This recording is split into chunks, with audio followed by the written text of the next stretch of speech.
Chapter 1259. Faced with Jiang Pingji's threat, Huang Song made up his mind to reorganize his forces. The first to be targeted was the Yuans. Half of the generals under Huang Song's command came from the Yuan clan. In order to curb the negative influence, he also put in a lot of effort. Yuan Xin, the informant, was taught a lesson. Yuan Xin was locked up in the small dark room for a while, and finally became obedient. Even if he still didn't like Nie Sun, he didn't continue to snitch on him. The expedition this time was related to Huang Song's life. Yuan Xin, the old die-hard fan, apologized to Nie Sun with a thorn branch on his back so that he could go to the front lines to continue fighting for his lord. After successfully reconciling with Nie Sun, Yuan Xin was once again used by Huang Song to be in charge of the Zhangzhou battlefield. Feng Jin's previous analysis was not wrong. Huang Song's main target was not Zhangzhou. This was considered a peripheral battlefront. Yuan Xin was unhappy that it wasn't the main battlefield. He had already swallowed his pride and apologized to Nie Sun. The two of them had also successfully reconciled. Why did the Lord no longer trust him? Instead of putting him in charge of the main battlefield, he was transferred to the periphery? Nie Sun knew what he was thinking, but he didn't know what to say. That's right, Huang Song's maneuvering was extremely flashy. He let Nie Sun be Yuan Xian's strategist, and the two of them became partners. It wasn't that Huang Song did it on purpose. It was just that Nie Sun understood Zhangzhou well enough and had a gentle temperament. Therefore, not only did Nie Sun have to deal with the official documents in the military and train his soldiers, he also had to appease the emotions of his old, die-hard fans. With his silver tongue, he successfully twisted the truth and made Yuan Xin think that Huang Song still valued Yuan Xian as much as before. What should he say? Although Zhangzhou was of little value, it was of little value that attracted Jiang Pingji's main force. If he could exert pressure on her to misdeploy her troops, wouldn't that be a greater contribution than fighting on the battlefield? Nie Sun's words were reasonable, and he had even drawn a beautiful blueprint for him. No matter how much Yuan Xian hated him, he was moved. Does the military advisor have a brilliant plan? Yuan Xian quickly asked Nie Sun for advice. What is fake is real, and what is real is fake. Nie Sun said, the essence of the art of war lies in the word craftiness. In other words, not only were there hot-blooded killings on the battlefield, but there were also treacherous contests that were not inferior to those in the imperial court. Even if he had the strength of 1,000 caddies, if he didn't have a plan to go along with it, he would just be a brute. Nie Sun saw the impatience in Yuan Xian's eyes, so he straightforwardly told him his plan. Huang Song had only given Yuan Xian 45,000 soldiers and horses. Although these 45,000 soldiers and horses had all been trained, they were still far from being elites. Using these 45,000 men and horses to fight the enemy head-on was no different from sending one's head 1,000 miles away. The gift was light, but the sentiment was heavy. To the outside world, Nie Sun raised the banner of 150,000 elites. Inside the camp, Nie Sun ordered his troops to split into two groups. One group would cross the river while the other group would wait in the camp. After crossing the river, the first wave of troops marched to the east and set up camp. They would sneak back late at night when the water was foggy. The second wave of troops would cross the river the next day. By going back and forth like this, they could naturally create the illusion that a large army was pressing down on the border. According to Nie Sun's judgment, there weren't many soldiers in Zhangzhou. 80,000 soldiers was enough to put a great deal of pressure on them. As long as they could not withstand the psychological pressure, they would write letters to Jiang Pingji for reinforcements and make her make the wrong order to deploy troops. Their mission in the Zhangzhou battlefield would be considered completed. It would be best if they could take down Wanzhou, but at the very least they would take down Hu County. If they took down the former, Jiang Pingji's forces would be cut off, and Huang Song would be able to defeat them one by one. If they took down the latter, they would have sufficient provisions and could continue sailing for another 1 or 2 years. Unfortunately, Nie Sun's plan was good enough, but his teammates dragged him down at the critical moment. Between 80,000 and 100,000, naturally 100,000 was more powerful. Nie Sun was not a military advisor, so his authority in the army was less than Yuan Xian's. Yuan Xian could accept his opinion or not. Therefore Yuan Xen drew a snake with feet and added a stroke. This addition did not waver Feng Jin's determination. Instead it made him even more certain of his judgment.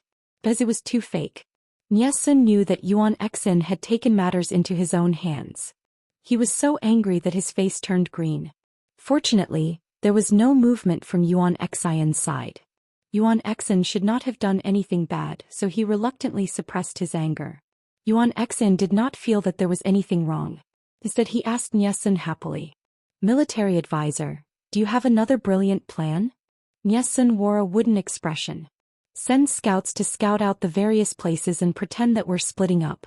Then we'll heavily attack one place. Since they had created the illusion of 100,000 soldiers, they naturally had to show the confidence of 100,000 soldiers. Otherwise, how could they continue acting? Yuan Xen was puzzled. How are we going to split up? They did not have enough soldiers. Wasn't splitting up courting death? Nielsen said, just use the same trick. To the outside world they said they were splitting up tens of thousands of soldiers, but in reality there were only 1,000 or 2,000. The rest of the soldiers would concentrate on attacking one place.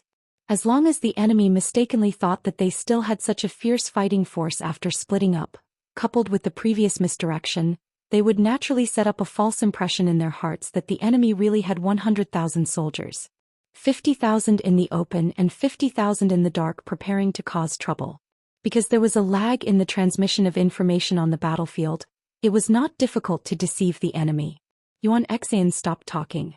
He still did not like Nielsen, but he had to admit that scholars were really evil at heart. If he were Nielsen's opponent he would have long believed that the enemy had 100,000 soldiers. The horn of war had not sounded yet, but he had already lost his momentum. Nielsen's mechanics were indeed very flashy, but his opponent was no ordinary person either. He rarely moved on the battlefield, but it did not mean that he was weaker than others. Meng Hun was once a military officer under the Meng family. He was very familiar with the terrain of Zhangzhou. When the scouts continuously sent back news he guessed where the enemy planned to attack. He discussed with Feng Jin and Yan Yan for a long time, and finally decided on a preliminary battle plan. Close the door and beat the dogs. According to Feng Jin's previous suggestion, they would first let the enemy's forces penetrate deep into Zhangzhou, and show weakness to the enemy. When they became arrogant and complacent, they would then send out troops to intercept and kill them. The ordinary people had already evacuated in advance to avoid the disaster. Even if they gave up 1 or 2 cities the loss would not be great. Feng Jin played along and Yuan Xen and the rest met with very little resistance. They were not as fragile as paper, but they could not last more than a day. With such a fierce attack and chasing after the enemy, Yuan Xen took down 2 cities in a row. He was so happy that he could see his teeth but not his eyes. He also found Nielsen much more pleasing to the eye. Military counselor really has good foresight. They are really afraid. Yuan Xen held the bronze wine goblet and drank a mouthful contentedly. The wine flowed from the corner of his mouth and slid down his neck. Looking at the situation, the rumor that the traitor Lu is seriously ill is probably true. We can take Zhangzhou in less than half a month. By now, the letter requesting for reinforcements should have reached traitor Lu's side, right? It would be best if he dies of anger. That would be great. Nielsen frowned and looked at Yuan Xen. Alcohol was forbidden in the army, but this person liked to drink. He drank a little every once in a while. He was really not afraid of causing trouble. But the Lord Huang Song was not here, so no one could control Yuan Xen. Lu Shi is seriously ill. That is unexpected. Nielsen secretly shook his head. Chapter 1260. It had always been Jiang Pingji who angered people to death. When had others ever angered her? The battle in Zhangzhou seemed to be losing ground, but everything was within Feng Jin's expectations. Yuan Xen was still unaware that he had fallen into the enemy's trap. He sent Huang Song 3 reports of victory. The contents of the reports exaggerated his role and deducted Nielsen's contribution. He admitted that Nielsen was indeed very smart, but he had personally led the troops to kill the enemy and attack the city. He had done it with his sword and spear. Nielsen had only moved his lips from beginning to end. Did he want to take most of the credit? Yuan Xen was naturally unwilling, but he had learned his lesson. He knew that Huang Song did not like him to be a spy and snitch. Other than deducting Nielsen's credit, he did not say anything bad about Nielsen. Nielsen was aware of his little tricks. He did not express his discomfort. The reports of victory came one after another. A few small victories dispelled the dark clouds in everyone's hearts. Huang Song felt the huge rock on his shoulders lighten a lot. It seems that Lu Shi is seriously ill. According to Feng Zhu's impression of Jiang Pingji, this person was not willing to suffer any losses. If something had not really happened, how could he have allowed Songzhou to suffer continuous losses? Not only was there no movement in Songzhou, but the main forces were also becoming more and more conservative. They were like turtles huddled together, passive and lazy. In the eyes of outsiders, it was because Jiang Pingji, the backbone, had fallen ill that they were without a leader. That was why they used this method to delay time.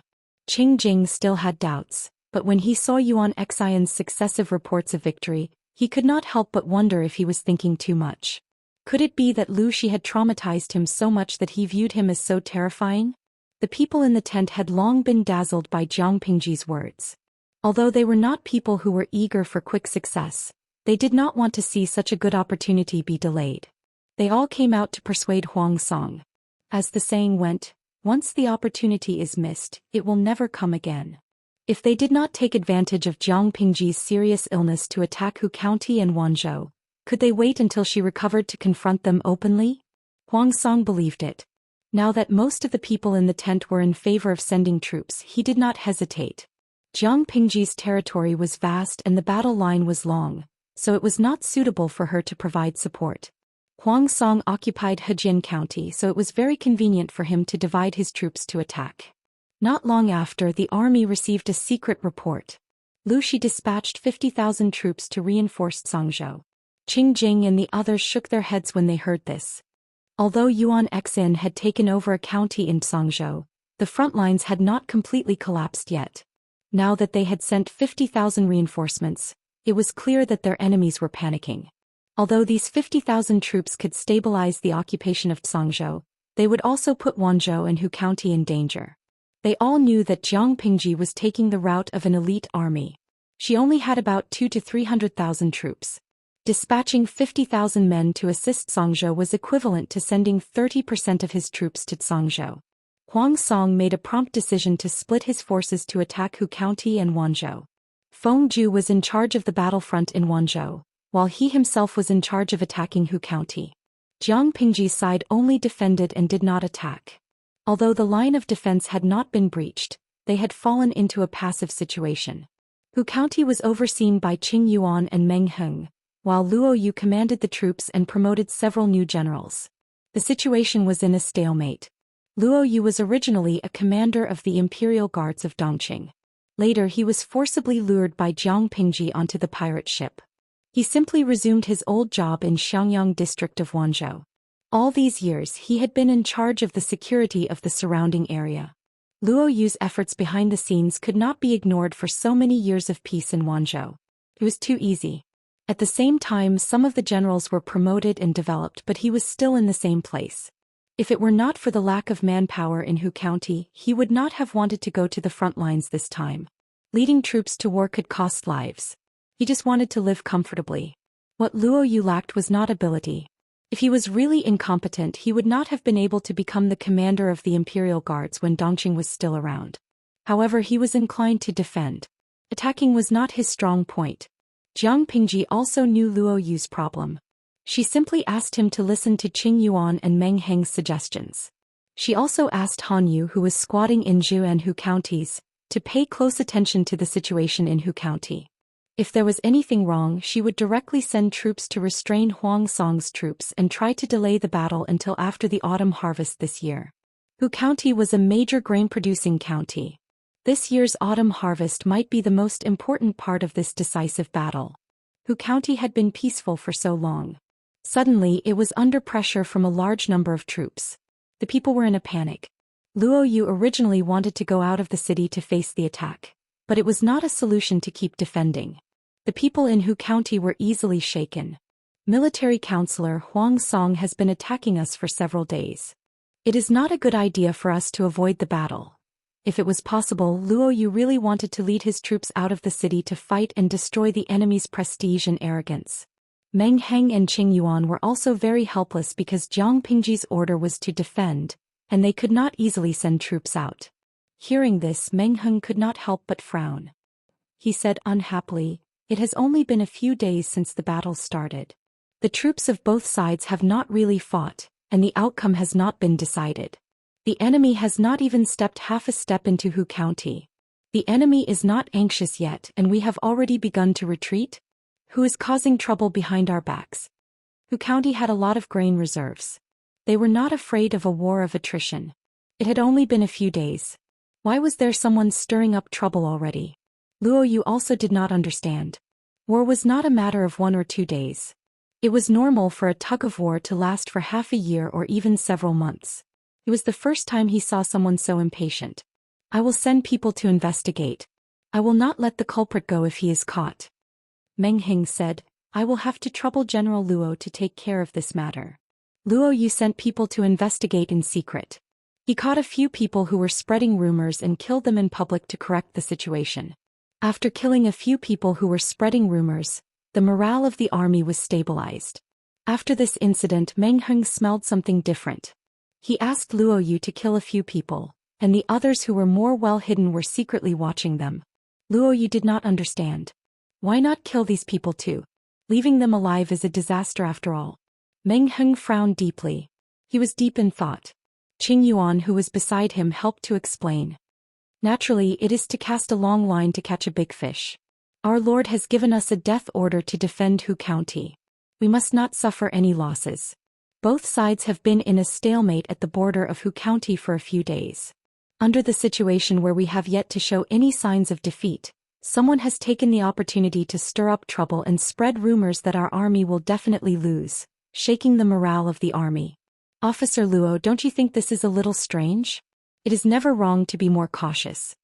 Meng Heng and Qing Yuan were cautious people. They did not seek to be meritorious but to not make mistakes. Meng Heng was also older and more mature than Qing Yuan. It was not wrong to listen to him. Luo Yu said, "Isn't the morale of the army shaken because our Lord announced to the public that she is seriously ill? She was so ill that she was about to die. She did not even have an heir. It would be strange if those who did not know the truth did not panic." Qing Yuan shook his head and asked Luo Yu, "Officer Luo, what do you think of the army in our Lord's tent?"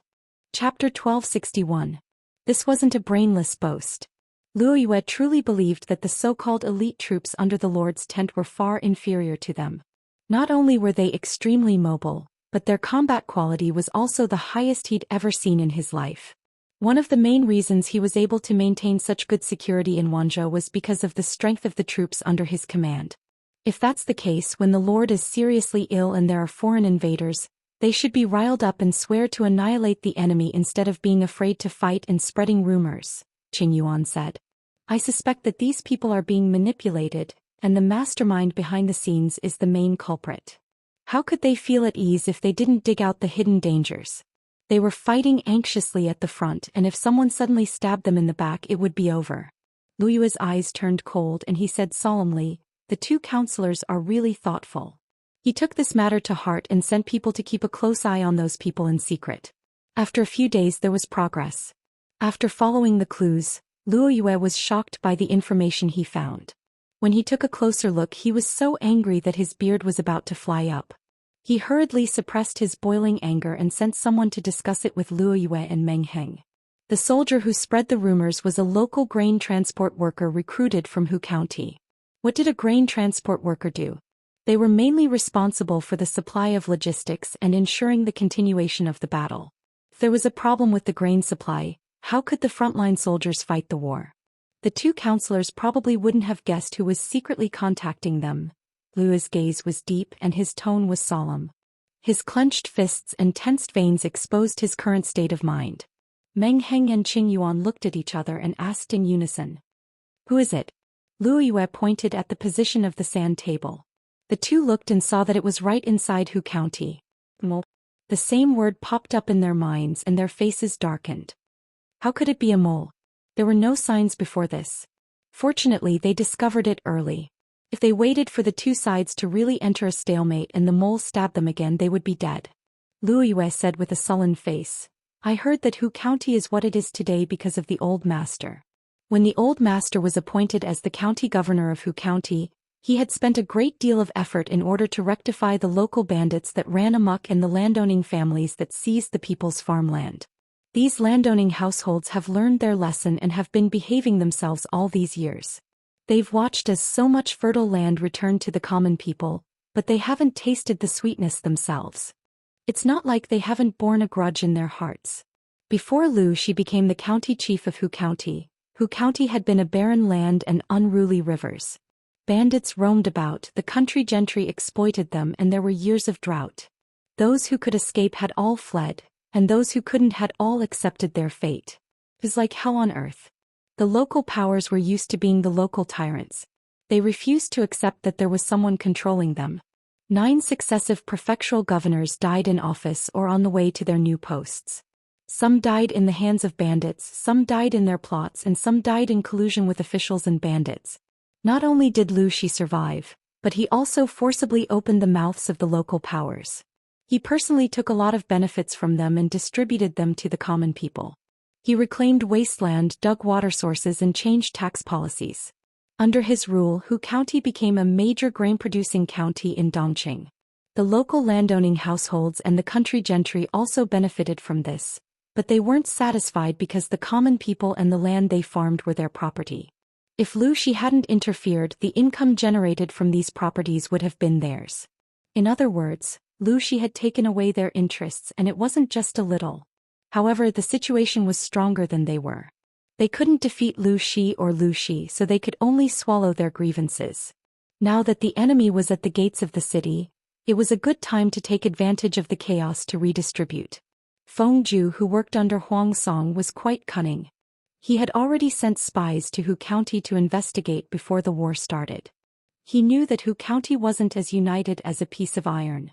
People's faces were flushed with wine and people's hearts were moved by money. Feng Zhu firmly grasped their weakness and used it as a breakthrough to incite defection. However, these people weren't really stupid. People who pursued benefits were always very precise when it came to calculating gains and losses. On one hand, they kept Huang Song in suspense, but on the other they behaved themselves. Their attitudes were quite ambiguous and they didn't offend either side. Who knew that Jiang Pingji would actually fall ill? He was bedridden and didn't have an heir. His situation was terrible. Songzhou had lost and Huang Song's forces had taken over a county. The battlefront in Wanzhou and Hu County were passively attacked. From the looks of it, Huang Song's side was in a good situation. Even God was on his side. At this moment, these speculators began to panic.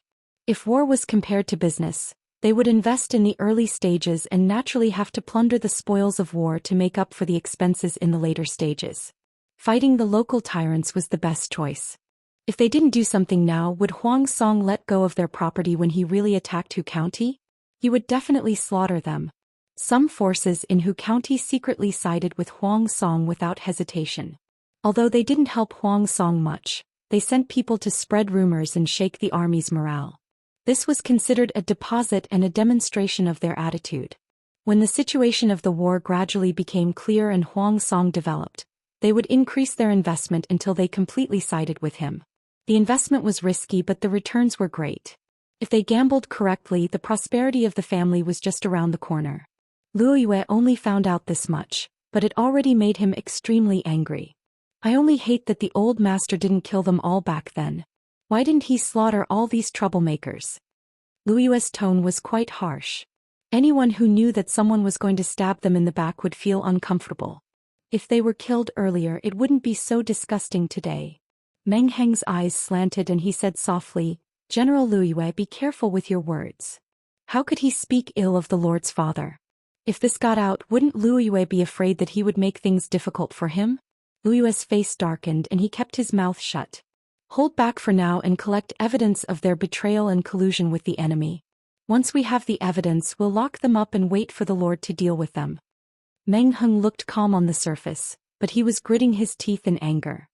He didn't believe that with his lord's hot temper she could tolerate such a shameful betrayal. Luo Yue thought that Meng Heng wanted to be lenient and was instantly unhappy. Qing Yuan reminded him, "Think about the group of people in Chongzhou. When Jiang Pingji first arrived in Chongzhou, there was a bloody incident as soon as she landed. The leaders of a few large clans were killed by her. Although the members of the clan were not affected, they were suppressed to the point where they could not lift their heads. The entire clan could only live with their tails between their legs. How many years had it been? They had fallen to an unimaginable level. As long as the Lord was strong, the few clans in Chongzhou who had offended her could forget about rising again in this lifetime. On the contrary, the Cui family of Chongzhou had good foresight. They clung to the Lord's golden thighs and used the rice paper to accumulate a rich family fortune. Back then they only killed a few leaders because the Lord had forcefully shifted the blame to the evidence of collusion with the enemy. The group of short-sighted fools in Hu County. Once the evidence was conclusive, wouldn't they turn their entire clan upside down? Meng Heng said in a low voice, "The Lord has a strong temper. If this matter reaches her ears, she won't be able to tolerate it if she doesn't kill a bunch of them." Tolerate? I'll give them 3 consecutive Daoist pampering. Chapter 1262. Luo Yu thought of his lord's firecracker temper and changed his attitude instantly. Not only was he not as angry as before, but he also pitied the local bully of Hu County. Of all the times to court death, why did she have to do it at this juncture? Even if she was in a hurry to reincarnate, she shouldn't be in such a hurry. Outsiders thought that their lord was seriously ill, but they, as her confidants, knew very well that not only was the lord not sick, but she was also full of anger and wanted to chop people up. Pretending to be sick and taking a detour to attack Huang Song's base camp. Such an operation was out of this world. Other than kneeling and cheering for her, the salted fish could only watch from the sidelines. Don't talk, watch her carry the whole game. Jiang Pingji swaggered with 50,000 troops to take a detour under Huang Song's nose to annihilate the retreat route. Songzhou suffered successive defeats and the situation was critical. Jiang Pingji simply took advantage of the situation and led 50,000 troops to attack Songzhou. On the surface she was going to Songzhou, but in reality she was going to the north for a while, along the Song River in Songzhou to attack Huang Song's Qinzhou. Huang Song's troops landed on the shore of the Gorge River in the middle and lower reaches of the Song River and attacked Songzhou. The tens of thousands of troops gradually entered the hinterland of Songzhou. They were still immersed in the successive victories and could not react for a while, let alone turn around to support Qinzhou, which was adjacent to Songzhou. Huang Song's base was in Haozhou.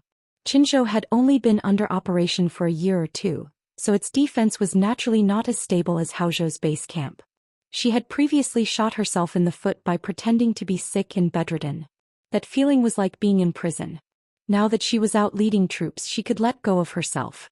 Even the tips of her eyebrows were dyed with joy, and the surrounding atmosphere seemed friendly and casual. She was dressed in a red and white military uniform, riding a horse and galloping. The tail feathers on her helmet were pressed low by the strong wind that was blowing against her. Was Ji Er Xiao Long Bao? I don't know why, but seeing the streamer so excited, I feel like I've seen a husky. Ishio Xianxiang. I agree with the one above, and she's a husky who's out for fresh air. Puchi Pusixio. I agree with the one above, and she's a husky who's out for fresh air. Ainen Bao Bao. Good. Don't be like this of our streamer. If you say that, I don't dare to look at the streamer's beauty. Bao Bao Lao's Hui Tang. A husky's pillow is nothing. Bao Bao Lai Kai Tang. What's the big deal about a husky bolster? Bao Bao had entered a silly group. A group of people were exchanging their experiences in raising live streamers. Everyone in their world knew about Jiang Pingji's streaming room. The officials stepped forward to open an official Weibo account and specially assign people to manage it. The number of fans had already reached 1 billion. Adding up the 2 planes, it was at least 1.5 billion. It was clear how terrifying her popularity was. A while ago, Jiang Pingji mobilized 50,000 troops and horses to counterattack. The official blog post mischievously changed the profile picture to that of a husky who was happily riding a horse. The husky wore a red and white military uniform, and its tail feathers fluttered in the wind. It looked as if it was finally able to breathe fresh air. The resemblance was so great that people could not help but laugh. The new avatar received unanimous praise from the fans, and at the same time, it also stimulated the enthusiasm of the fans to raise a husky. They couldn't get close to Jiang Pingji, but they could raise a husky that looked like the streamer. Jiang Pingji was speechless. She felt that she was very naughty, but compared to this group of idle fish in the audience, there seemed to be a gap. Thanks to the jesting of the group of salted fish, Jiang Pingji's march did not seem boring. Instead it was enjoyable. Ouch. My old waist, it almost broke. Jing Rong, come over and take a look. Xianxia was asked by Jiang Pingji to follow the army. The 7 to 8 days of rapid travel had made him suffer a lot. The road was difficult to travel on, and the galloping horse carriage almost made him tremble with bitterness. For the sake of his life he chose to ride a horse. He used the softest and most comfortable horse harness, but after a day of jolting his legs were so weak that they did not feel like they belonged to him. Not only did his thighs hurt but his buttocks and waist also hurt. He felt as if he was being dismantled and reassembled. After this battle he finally knew his position in his lord's heart. Wei Ci could represent his lord to attend the funeral of the old lord in Hejian County. Xianxia was not jealous. After all, this treatment was obtained by Wei Ci, sacrificing himself to feed the devil. Why could Qiguan Rang stay at the front lines of Wanzhou to stop the troops led by Feng Ju, but he had to be carried by his lord to run around the front lines? Could it be that Qiguan Rang was good at scheming but he was not? He really did not want to run around with his lord. Wei Ci was his lord's cotton-padded jacket. Qiguan Rang was her best friend. Only he was an omnipotent brick. He would move wherever he was lacking. He had everything but he did not have human rights. Xianxia was full of complaints. He did not know how many times he had complained in the past few days, but he did not dare to say it in front of Jiang Pingji. He could only observe in secret, occasionally looking at her with a resentful and pitiful gaze. Jiang Pingji did not care about the actor Xianxia, but the idle spectators would not ignore his performance. Some busybodies counted for Xianxia to see how many times he had to watch it before he could attract Jiang Pingji's attention. The more the idle spectators behaved like this, the more Jiang Pingji ignored Xianxia's gaze. Xianxia was speechless. Hugging myself tightly with heartache. JP Xianxia had enough rest. He stood up with his hands on his knees. He walked awkwardly to a position one step behind Jiang Pingji. With the advantage of the cavalry, they directly broke through the border defense line of Qinzhou. From now on they had to be careful with every step they took. This was the enemy's territory, and their logistics and food supply lines were not abundant. They could not be too reckless. It will take at least half a month for Huang Song's side to react. Xianxia estimated the distance between the two places and came up with a rough figure in his heart. Half a month. Jiang Pingji rubbed her chin and said with a smile, "It's about time. Let's have some fun in this half a month. We came all the way to Bogeo's territory. The host should do as the guest pleases. If we go back empty-handed without doing anything, wouldn't that be too disrespectful to the host?" Xianxia secretly curled his lips and sympathized with Huang Song for 3 seconds. The host should do as the guest pleases? Wouldn't his lord turn Qinzhou upside down? Qinzhou's garrison forces were weak. Of the 50,000 troops that his lord had brought, 10% were cavalry. The rest were elites with strong physical qualities. If they really wanted to have fun, Qinzhou would not last at all.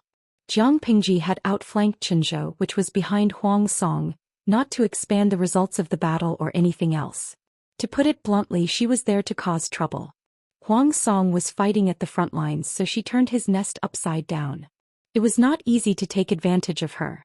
Most of the time she had to pay the price with her life. Relying on her strong mobility, Jiang Pingji really did what she said she would. She caused trouble in every place and left with the spoils of war. When the logistics and food supply lines were insufficient, she used the battle to support the battle. She robbed the food that had been stored in various important towns, fighting while plundering. By the time the urgent report reached Huang Song's ears, Jiang Pingji had already occupied a small part of Qinzhou. She carried all the food that could be taken away in the supply wagons. What could not be taken away was thrown to the people of Qinzhou as a gift. If it were someone else, they would definitely bring people to destroy the cultivated land, but Jiang Pingji could not do such a wicked thing. She would leave the fertile land for them. Anyway, Qinzhou would be hers in the end. He could not be too ruthless. What?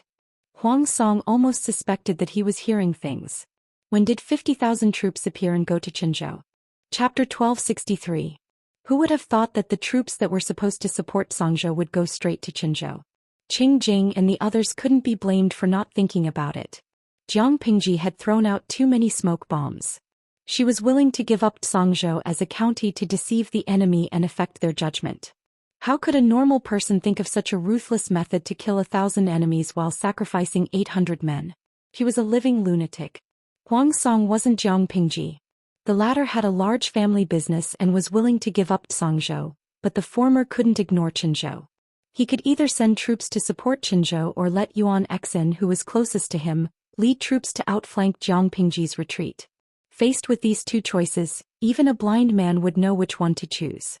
Qing Jing said, "Distant water can't put out a nearby fire. I'm afraid the Lord won't make it in time if he leads the troops back now." Huang Song sighed and said, "I know, so I can only let Lieutenant Yuan Exin lead the troops to encircle and suppress them." Fortunately, he let Niesin follow the troops. Otherwise, Yuan Exin would have suffered a great loss in Jiang Pingji's hands. Yuan Exin received the news one step earlier than Huang Song.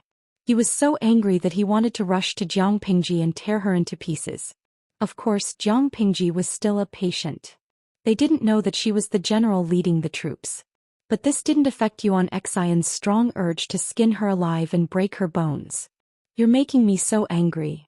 Yuan Exin was so angry that he smashed the table into two. Even the great victory not long ago couldn't make him feel happy. It was a great shame and humiliation for his own home to be attacked by the enemy like there was no man's land. After smashing the table, Yuan Exin picked up his weapon angrily, but he was stopped by Niesun before he could take 2 steps. "General, what are you going to do?" Niesun couldn't let Yuan Exin do whatever he wanted. What if he ran into the enemy's trap? Yuan Exin narrowed his eyes. His fierce eyes looked more dangerous, making Niesun feel like he was being stared at by a beast. "Military counselor, what do you think I'm going to do?" "Of course I'm going to count the troops and kill them." "Are we going to let that thief continue to wreak havoc in Qinzhou?" Huang Song only had Haozhou and Qinzhou. He couldn't compare to Jiang Pingji's large family business. They couldn't afford to lose any of them. They had let down their guard and allowed Jiang Pingji to take advantage of their weakness, causing the defense line at the rear to fall. Fortunately, it was not too late to mend the pen after the sheep were lost. Niesun's heart skipped a beat. With a pale face he advised, "General, you can't. You can't." Yuan Exin didn't expect that Niesun would say such words. Instantly he was so angry that his eyes almost split open and he pushed Niesun away. Niesun was caught off guard and fell backwards. The atmosphere at the scene immediately froze. Yuan Exin's hand was stretched out in midair, and a trace of regret flashed in his eyes. No matter how reckless he was, he knew that scholars were not as thick-skinned as martial artists. Scholars were extremely arrogant, and that action just now was a great humiliation. Military advisor, "Yeah, I didn't mean it. I really didn't mean it. Please forgive me, military advisor. I hope that a great man will forgive me."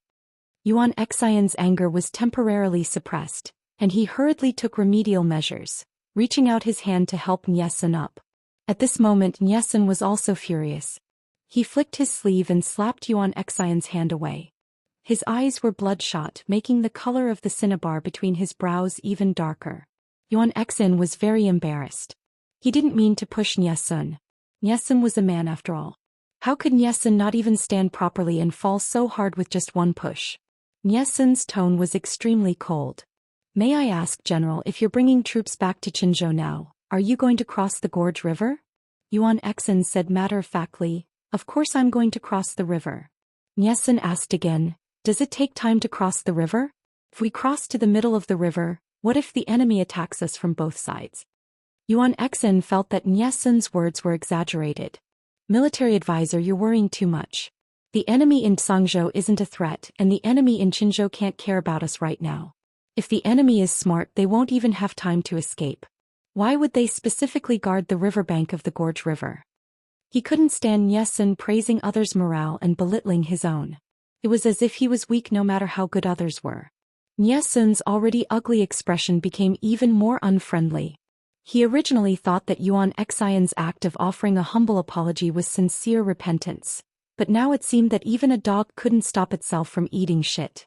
Niesun rarely cursed in his heart. No matter how bad his teammates were, as a strategist he had to fulfill his duties and obligations. He had to pinch his nose and force himself to communicate with Yuan Exin, the blockhead. Apart from worrying about being trapped in the Gorge River and beaten to death, Niesun also had to let Yuan Exin remember what a military order was.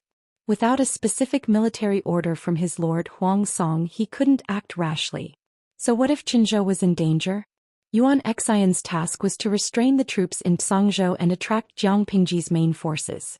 If he acted willfully and arbitrarily transferred troops, once the entire plan was ruined, could he shoulder the responsibility alone? As a general, not only did he have to listen to his lord's orders, but he also had to be responsible for his troops. If Yuan Xian acted willfully because of loyalty, he wouldn't even know how he died one day. Niesun suppressed his anger. He had no choice but to break down all logic and force it onto Yuan Xian. If this rash and boorish martial artist still refused to listen to his advice, he really couldn't do anything about it. Because Niesun mentioned Huang Song, Yuan Xian had no way to vent his anger. He could only listen obediently. In the end, he reluctantly agreed to Niesun's arrangements.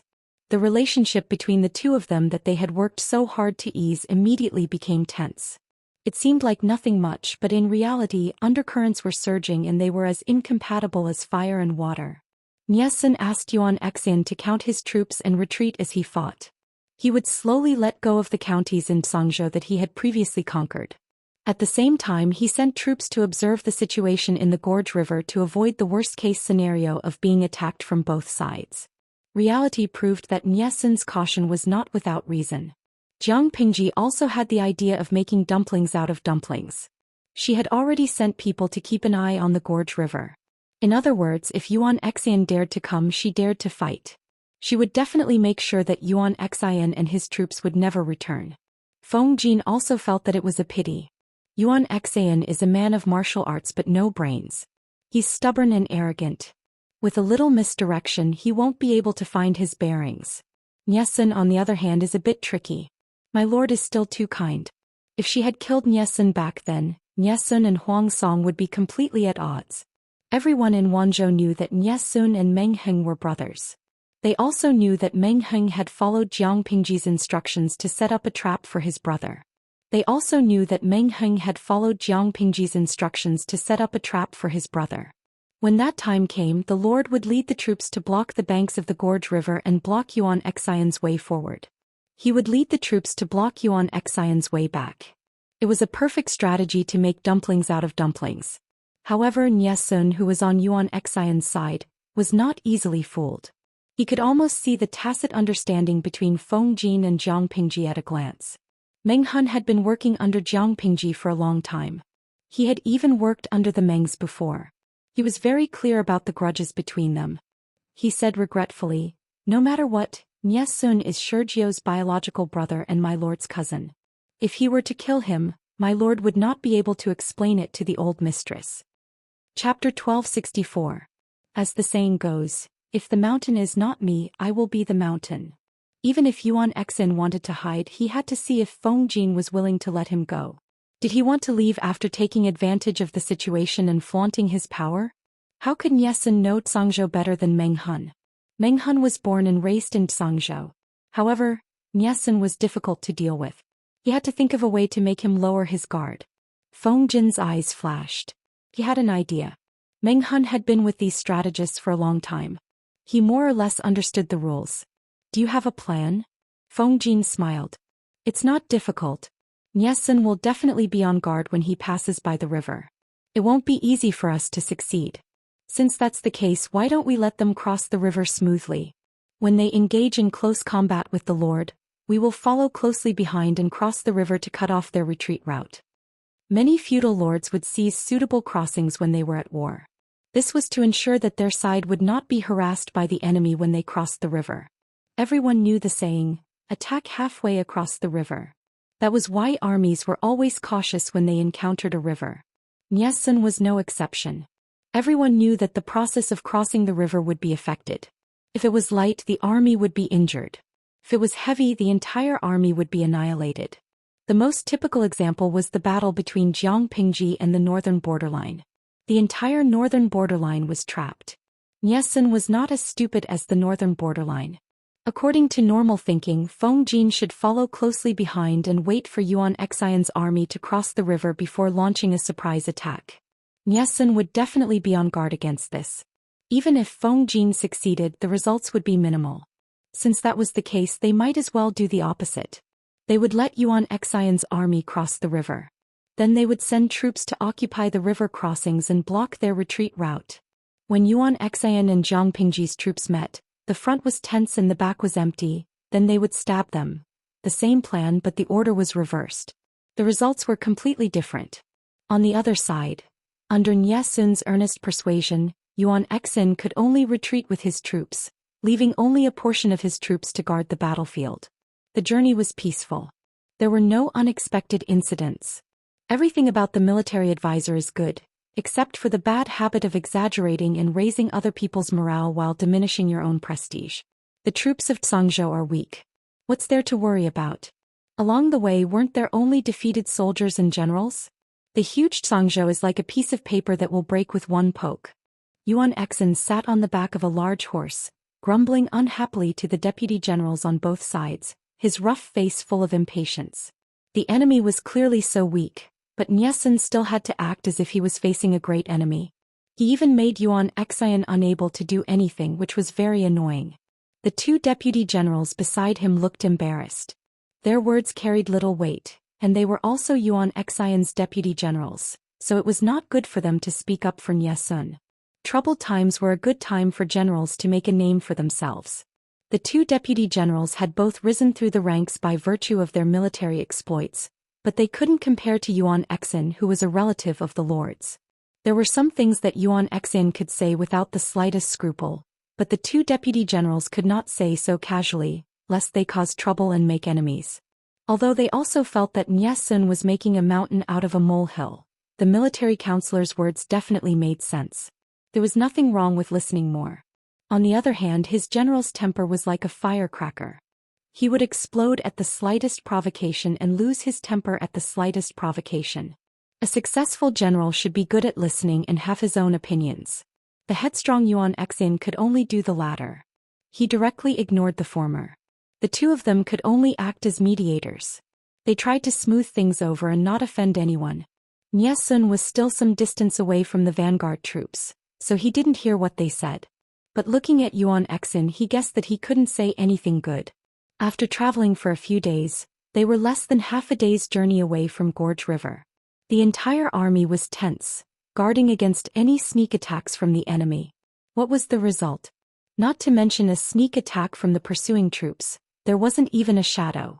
Yuan Xian displayed his prowess in Zhou, but he didn't even dare to let out a fart, let alone sneak an attack like Nie Sun had said.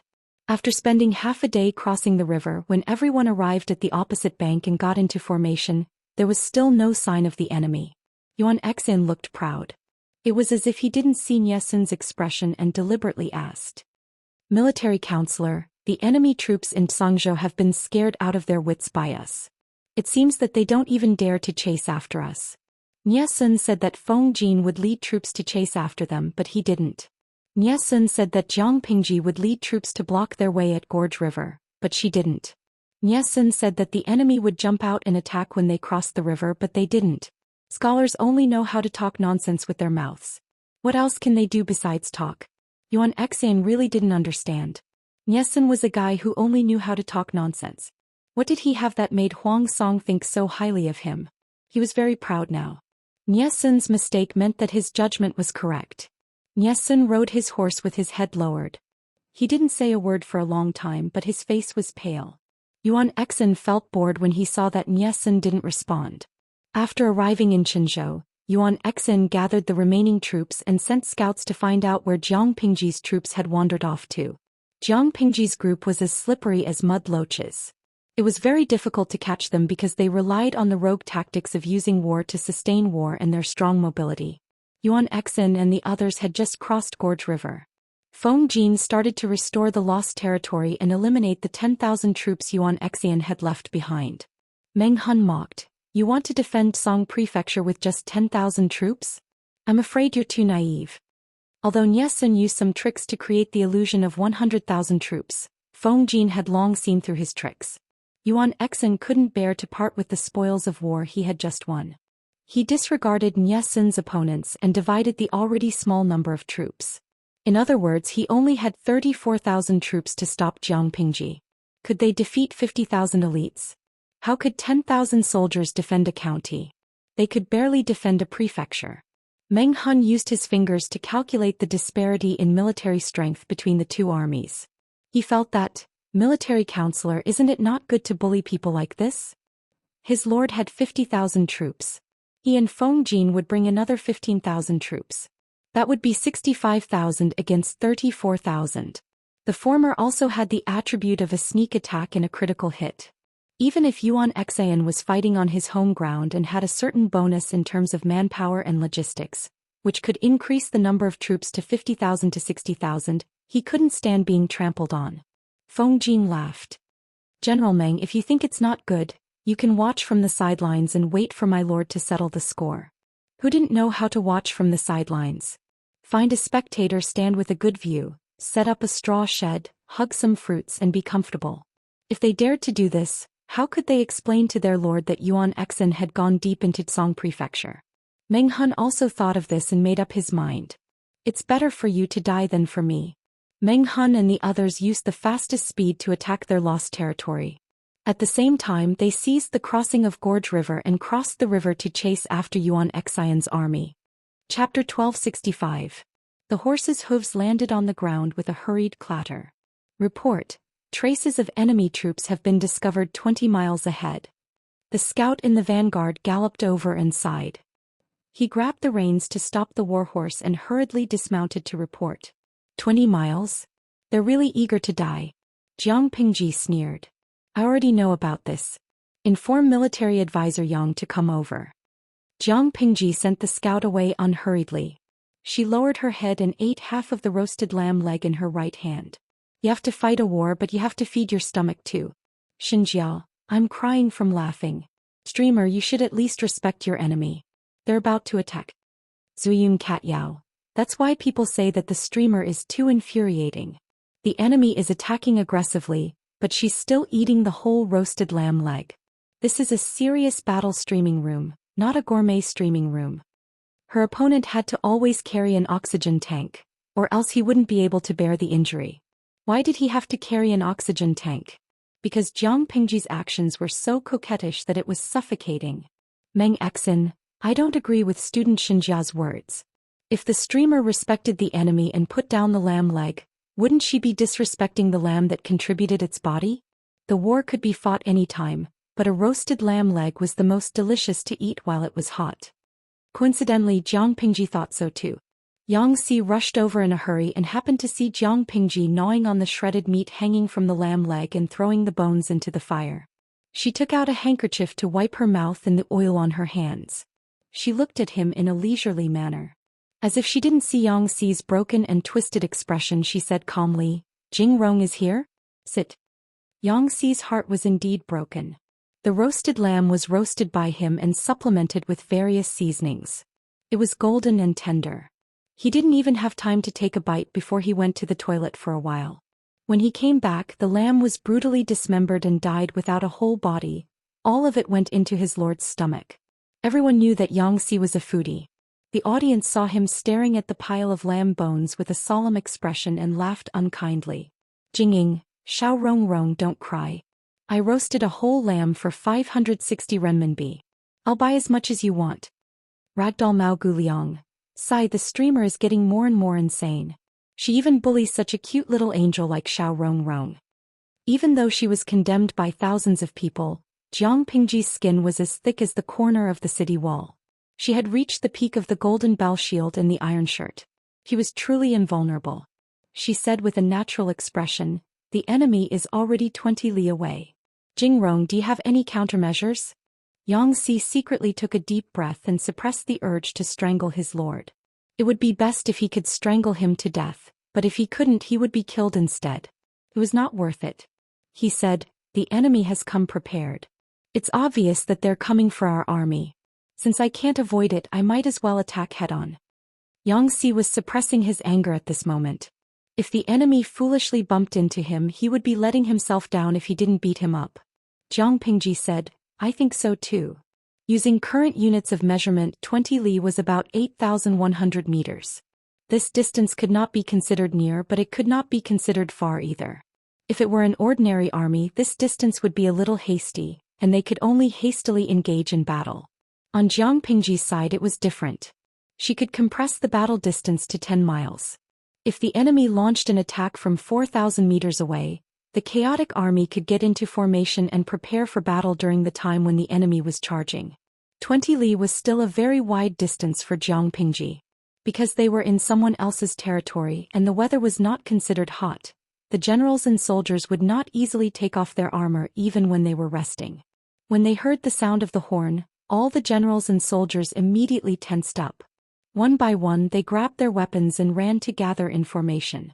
Xianxia immediately gave the order to use a military formation that was loose on the outside but tight on the inside to create the illusion that the enemy was fighting in a hurry. After waiting for a while, the gravel lying on the ground jumped because of the ground's vibration. The enemy's footsteps were dull and powerful. Banners fluttered, the wind howled, and the yellow sand flew. Countless figures appeared and disappeared. Qinzhou was Huang Song's territory. While Yuan Xin searched for traces of the enemy, he sent people to gather the remaining soldiers. The total number of troops rose to 50,000. Knowing Jiang Pingji's whereabouts, he did not rush to find her to fight to the death. Instead, he let the entire army rest for 2 days to recover their strength. Yuan Xin was not stupid enough to use an exhausted army to fight the enemy head-on. The enemy is lightly armed and has traveled a long distance to attack Qinzhou. Although there are many of them, there is nothing to be afraid of. Yuan Xin was full of confidence. Fighting a war not only depended on the people, but also on the army's supplies and configuration. Jiang Pingji had led 50,000 troops to attack Qinzhou and stir up trouble here. Naturally, she could not bring weapons of war that had a large target. Not to mention large weapons such as ballistae, scaling ladders and catapults, she certainly did not bring them. The outside world knew that the weapons of Jiang Pingji's army were always more powerful than those of the other feudal vassals. The most typical were the ballistae and catapults. Before the improvement, the ordinary ballistae could only hold one heavy bow and its range was not far. After Jiang Pingji and the craftsmen under her command improved it, it could hold 6 heavy bows with a range of 600 steps. It was one of the best weapons to seriously injure the cavalry. Needless to say, the catapult was a good weapon for attacking cities. Without these weapons of war, Jiang Pingji's troops could only rely on manpower and the knives, spears, swords and halberds in their hands. No matter how strong a person was, could he fight against 10 people alone? Even if one person could do it, could the whole army do it? Purely in terms of manpower, Yuan Xian and Jiang Pingji's side were not far apart. Including their own weapons of war, their overall chances of winning were high. Yuan Xin drew his sword and ordered, "All troops, charge." In order to conserve their strength, the marching speed was not fast. When the distance between the two armies became shorter and shorter, their speed suddenly increased. Thousands of cavalrymen took a detour to outflank them, while the remaining troops charged head-on to intercept and kill. The war drums on the chariots rumbled, and the beating drumbeats pounded hard on the heart. Bang, bang, bang. Each beat was more rapid than the one before and each beat was heavier than the one before. Their hearts felt as if they were about to jump into their throats and jump out of their throats. Jiang Pingji understood and smiled. Similarly, she drew out the god-slaying sword that had drunk countless blood. Beat the drums, meet the enemy. Yuan Xin laughed heartily. Look at that formation, it's scattered and disorderly. The person leading the troops must be a greenhorn. Jiang Pingji packed lightly and did not bring the heavy ballistae, but Yuan Xin had them. In ancient times, there was no concept of protecting intellectual property. Jiang Pingji used the ballistae and catapults to fight the Xingyi army, laying a solid foundation for her future foundation. The other feudal vassal forces naturally had to find out clearly. Only by knowing oneself and one's enemy could one win 100 battles. It was not some advanced and complicated technology. Even if Jiang Pingji deliberately protected it, other forces could still steal and learn it.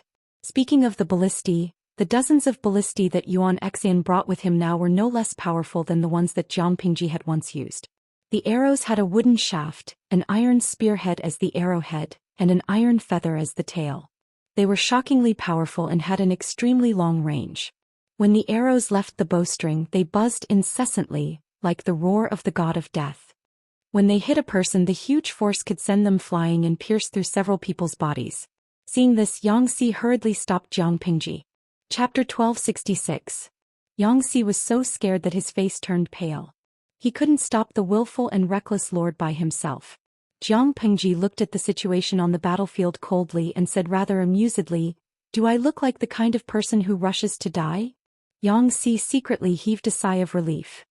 He was mentally prepared for the Lord to rush forward with Little White regardless of anything else. Yang Si was really not used to her suddenly being so obedient and docile. However, Jiang Pengji said, "I discovered something different when I pretended to be sick this time." Yang Si looked at her in confusion and began to mutter in his heart. What did the Lord learn from the incident of pretending to be sick? Was she so abnormal? In the past she was indifferent when he tried to persuade her. Now that he was about to give up hope, she actually learned to be obedient. Jiang Pengji smiled and said nothing. It had been almost 10 years since she came to this era. On the surface she seemed to adapt well, like an ordinary person from ancient times who had gone against the orthodoxy, but deep down she was still the domineering commander of the Federal Regency. On the surface she and the people around her were the same kind of people, but their essence was completely different. She had never felt that bloodline inheritance was very important. After all, reproduction had been replaced by machines, and continuing life had become extremely simple. As long as she was willing, she could have the inheritor with the best genes. However, this era was different. Bearing children was not only to satisfy the needs of the body, but also to continue life and will. Because Jiang Pengji had no children, when the news of her serious illness spread, everyone unanimously thought that the foundation she had built would be destroyed. Without children there was no hope of continuing. Even if no one said it in front of her, she understood in her heart. Once she died, the people who had once attached themselves to her would be like rootless duckweed. When the tree falls, the monkeys scatter and they would be divided up by other forces in this chaotic world. This time she was pretending to be sick so everyone could still face her calmly. Next time, if she was really seriously injured or critically ill, what would happen? Calculating the average lifespan of this era, the people around her were already middle-aged or old. They could not be frightened when they were old. So, she had to restrain herself a little and protect herself so that these little princesses would not be frightened to death. The power of dozens of ballistae was indeed terrifying. The livestream could not help but feel worried as it watched the soldiers continuously die under the ballistae. However, this was a war of 100,000 people.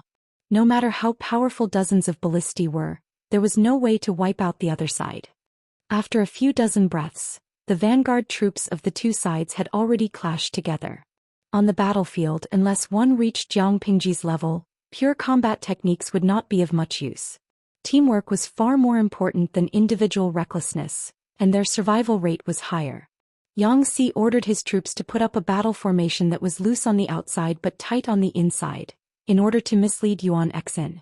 He wanted Yuan Xin to mistakenly think that they were fighting in a hurry and their battle formation was unstable, making them easy to defeat.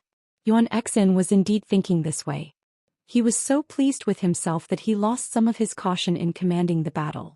If a general was less cautious and dependable, it could be directly reflected on the battlefield. The performance of the soldiers was the most obvious.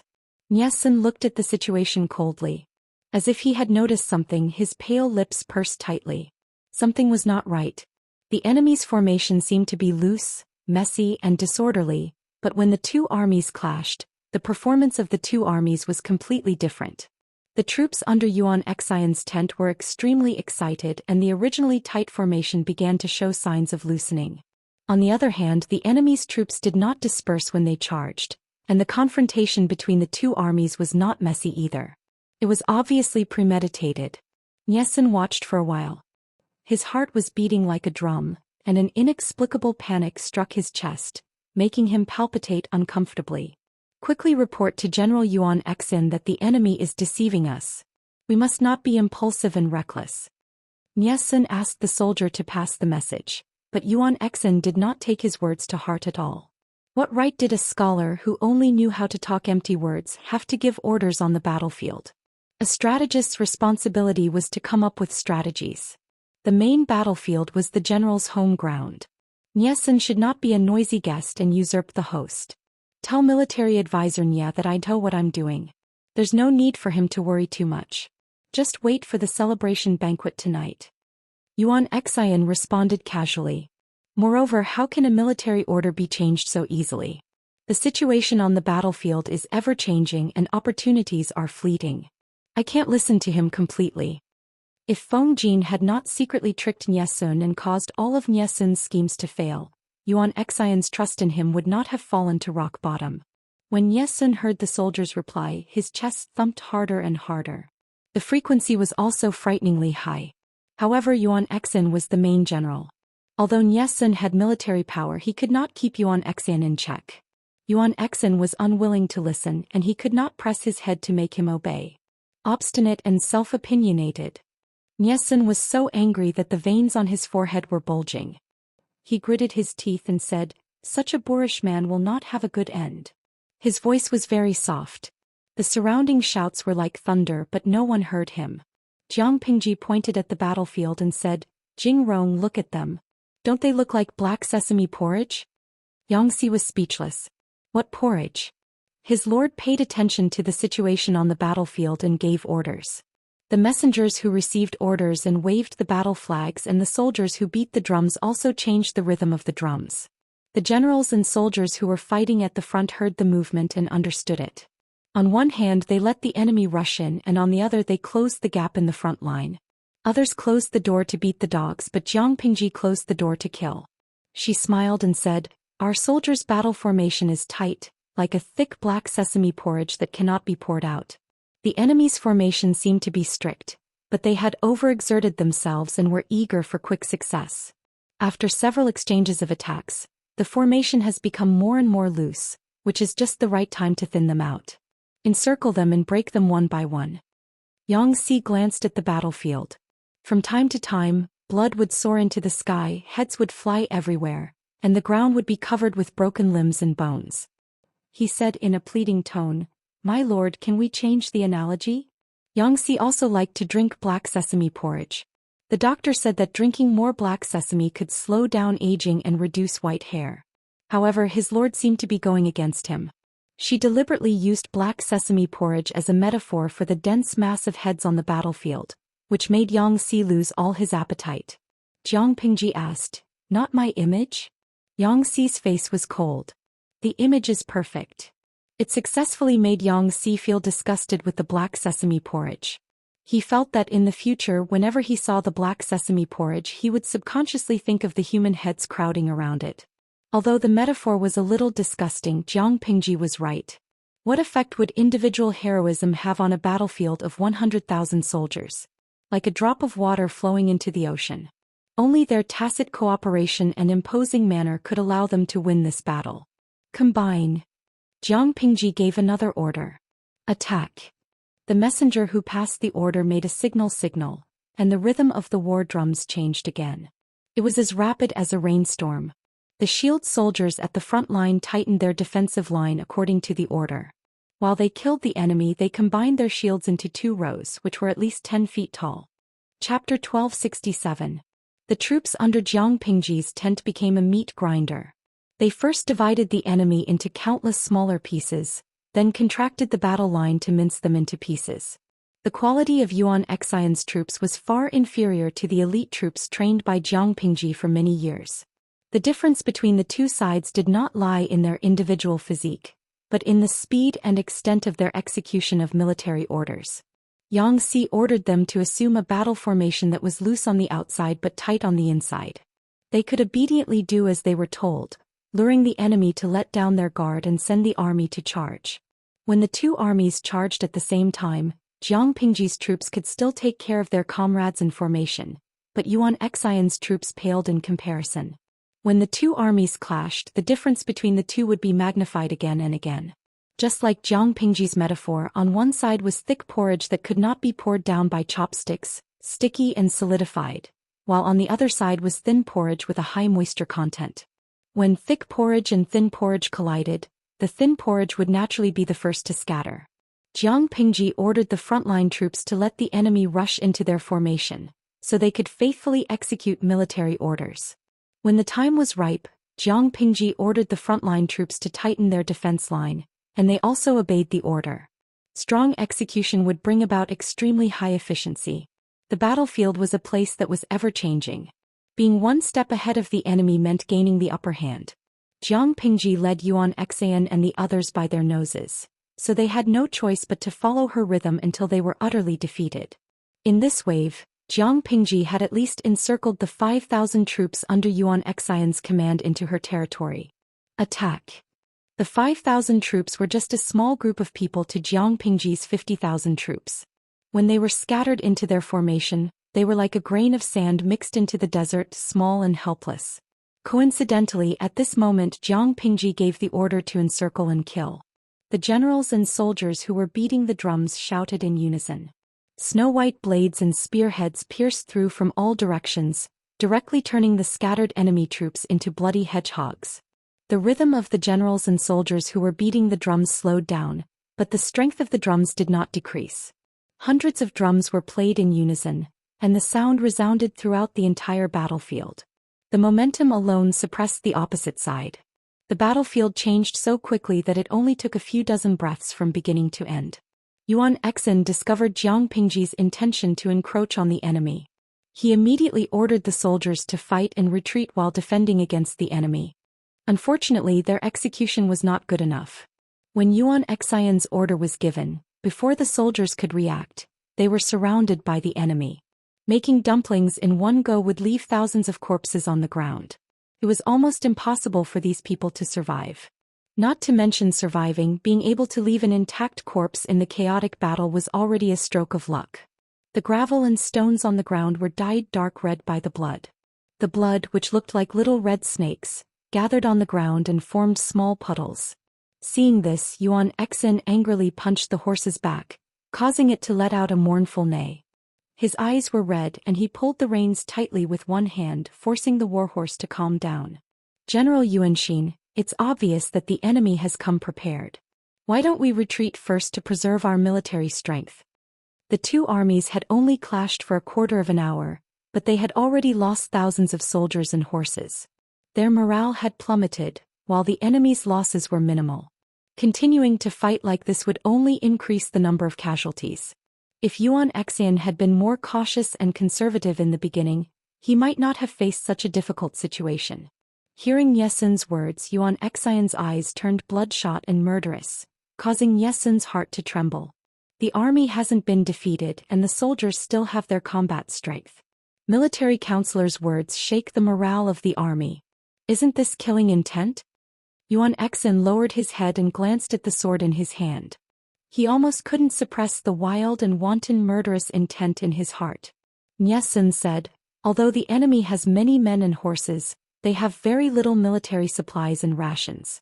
An army of 50,000 will consume countless rations in 3 to 5 days, not to mention 1 or 2 months. Our army doesn't need to face them head-on.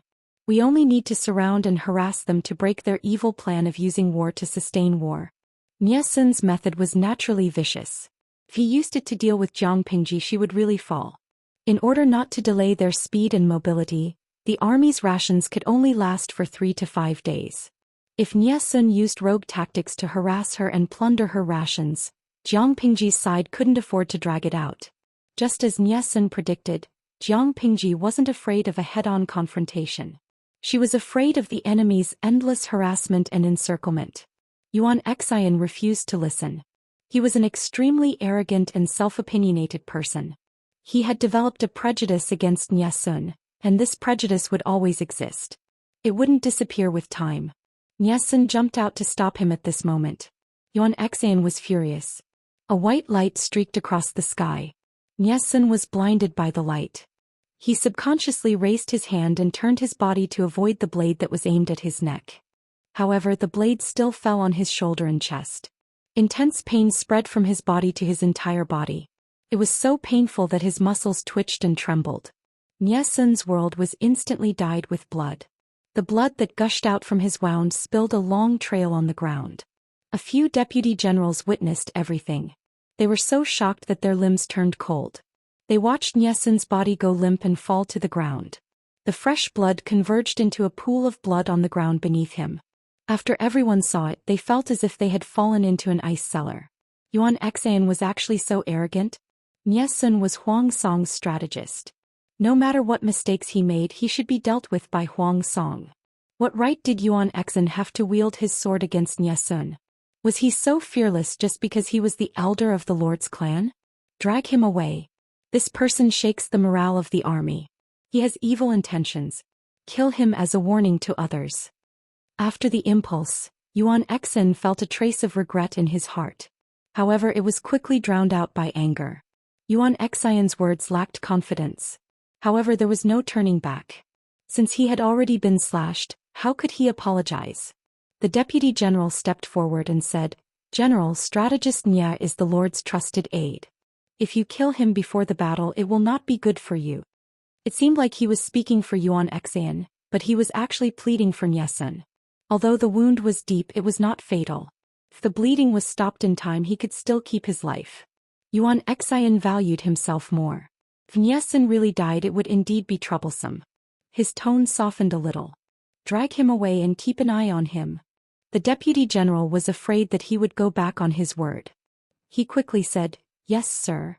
Nyesun's wound was very long and deep. The bleeding was also very impressive. It had only been a short while, but his clothes were already soaked. The soldier who was supporting him raised his hand and wiped the warm blood on his hand. Nyesun's face was very fair. Even though he had grown a short beard to make himself look more mature, it still could not hide his gentleness.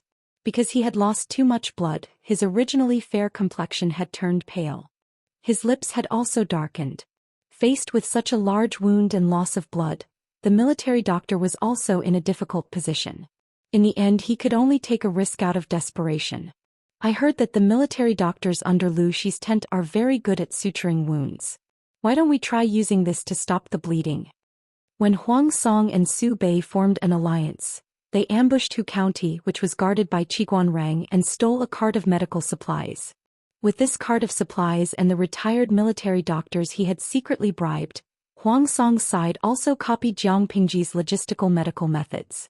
However, Huang Song's side lacked experience and did not learn well. In the end, there were not many military doctors who knew how to suture. Nyesun's wound was so large that he would die if he did not suture it. It was better to treat a dead horse as a living one. With the help of hemostatic powder, he might be able to keep his life. Chapter 1268. From afar, Jiang Pingji could not see what was happening at the enemy's rear. She did not know that Nyesun was struggling between life and death. Nyesun was struggling for his life at the back, and the soldiers at the front were also fighting with their lives on the line. At every moment there were people dying in foreign lands. Vigor was something that could only be built up in one go, then weakened by the second and exhausted by the third. Once it went downhill, it would be very difficult for it to rise again. Jiang Pingji had tricked Yuan Exin the moment they met face to face. She had defeated 5,000 of his troops and horses.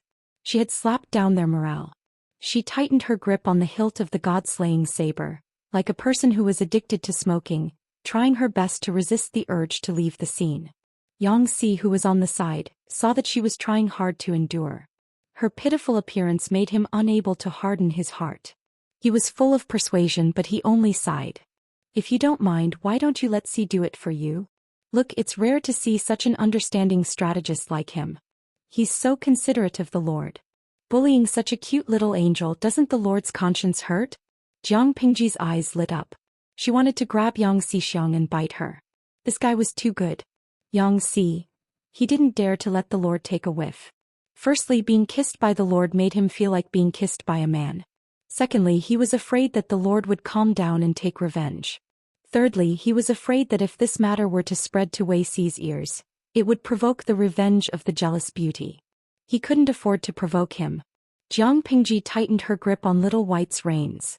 Little White seemed to understand Jiang Pingji's intentions, and its fighting spirit was high. "Go, Little White." Jiang Pingji tightened her grip on the reins and clamped the horse's belly. Little White swiftly ran from the army's flank to the front line. Before Yang Si could say anything, he saw Little White kicking up a cloud of dust along the way. One person and one horse had already left. "I'm destined to have gray hair when I meet such a master. I should drink more black sesame porridge." Because the scales of victory and defeat on the battlefield had tilted in their favor, and the situation of the battle was becoming more and more favorable, Yang Si allowed Jiang Pingji to have a go. "Fairy Queen Scarlet. Rin Gallop, get on the horse." "Husky. Sang Kei, you guys are so evil. Can't you let me watch the live stream?" Under your violent brainwashing, my mind is now filled with images of a husky riding on Little White, swinging the god-slaying sword and killing people. The host is so handsome and charming. Magical things were more memorable than serious things. When many idle audiences thought of Jiang Pingji, the first thing that came to their minds was not her beautiful face and careless smile, but a husky in red and silver armor with its tongue hanging out. Fortunately, Jiang Pingji had blocked the bullet screen in the streaming room. If she accidentally saw the bullet screen, she would definitely perform poorly. Xianxi's commanding style was different from Jiang Pingji's. The latter used overt schemes while the former liked to backstab people. Sinister and crafty, always giving people the illusion of being entangled by a cold and venomous snake. Jiang Nongqin, who was killing the enemies at the front line, was the first to realize that the commander had changed. As expected, the person in charge now should be Xianxia, right? This is so uncomfortable, Jiang Nongqin had learned from Jiang Pingji. She also liked the style of fighting in a big way. If it was Xianxia, she would always feel uncomfortable all over. Only by killing a few more enemies could she feel better. Jiang Nongqin shook off the fresh blood on the blade. Her face was filled with sternness. Where's the lord? Jiang Nongqin urged her horse to retreat to the rear. She turned her head to look for Jiang Pingji, but she did not see the familiar figure. Of course, she could not see it because Jiang Pingji was too far away from her. She really can't withstand a single blow. Jiang Pingji felt the blood in her whole body boiling. The horrifying blood in the eyes of the audience was a drug that stimulated her nerves. She galloped along the way, killed people along the way, and left the corpses of the enemies behind. City of Illusion. Kill one person in 10 steps, leave no trace for 1,000 miles. But the streamer killed 10 people in 1 step and they all died with grievances. The former was the unrestrained heroism of a swordsman, while the latter was the blood debt of a butcher. They could not accuse Jiang Pingji of being ruthless. Similarly, they could not say that the death of the enemy soldiers served them right. Who was the murderer? This was the way of the world. The idle fish who were watching the show entertained themselves, while some of the more reserved ones turned around leisurely and continued to watch from the sidelines. Jiang Pingji's gaze seemed to penetrate the heavy wall of people and see the general of the enemy. To shoot a person, first shoot the horse. To capture the bandits, first capture the king. If she could take the head of the enemy general from among the tens of thousands of troops, Jiang Pingji was tempted, but before she could put it into action, she unhappily put down this tempting challenge. Forget it. A group of middle-aged and old princesses was more important. Even so, Jiang Pingji still killed whoever stood in her way. Under the god-slaying sword there would be no complete corpse. Jiang Pingji's side was like a hot knife through butter. Yuan Xian's side became more and more dispirited as the battle went on. Their morale dropped to a certain level and the soldiers did not have the courage to continue fighting. Yuan Xian saw that the battle situation could not be salvaged. In the end, he could only spit angrily and unwillingly order a retreat. He thought that this group of enemies would be easy to take down. Who knew that after taking 2 bites, he realized that they were not bones made of meat but bones made of steel. If he really bit down, he was sure that his teeth would break. Jiang Pingji chased after them for a while and won the award of the best player in the match. In the end, she unwillingly brought her men back. She knew very well that the disadvantage of the army was too obvious. Not to mention chasing after the enemy, they could not even delay them for a long time. Pack up the supplies they left behind. Reward the army well and take care of the wounded. The soldiers have worked hard today.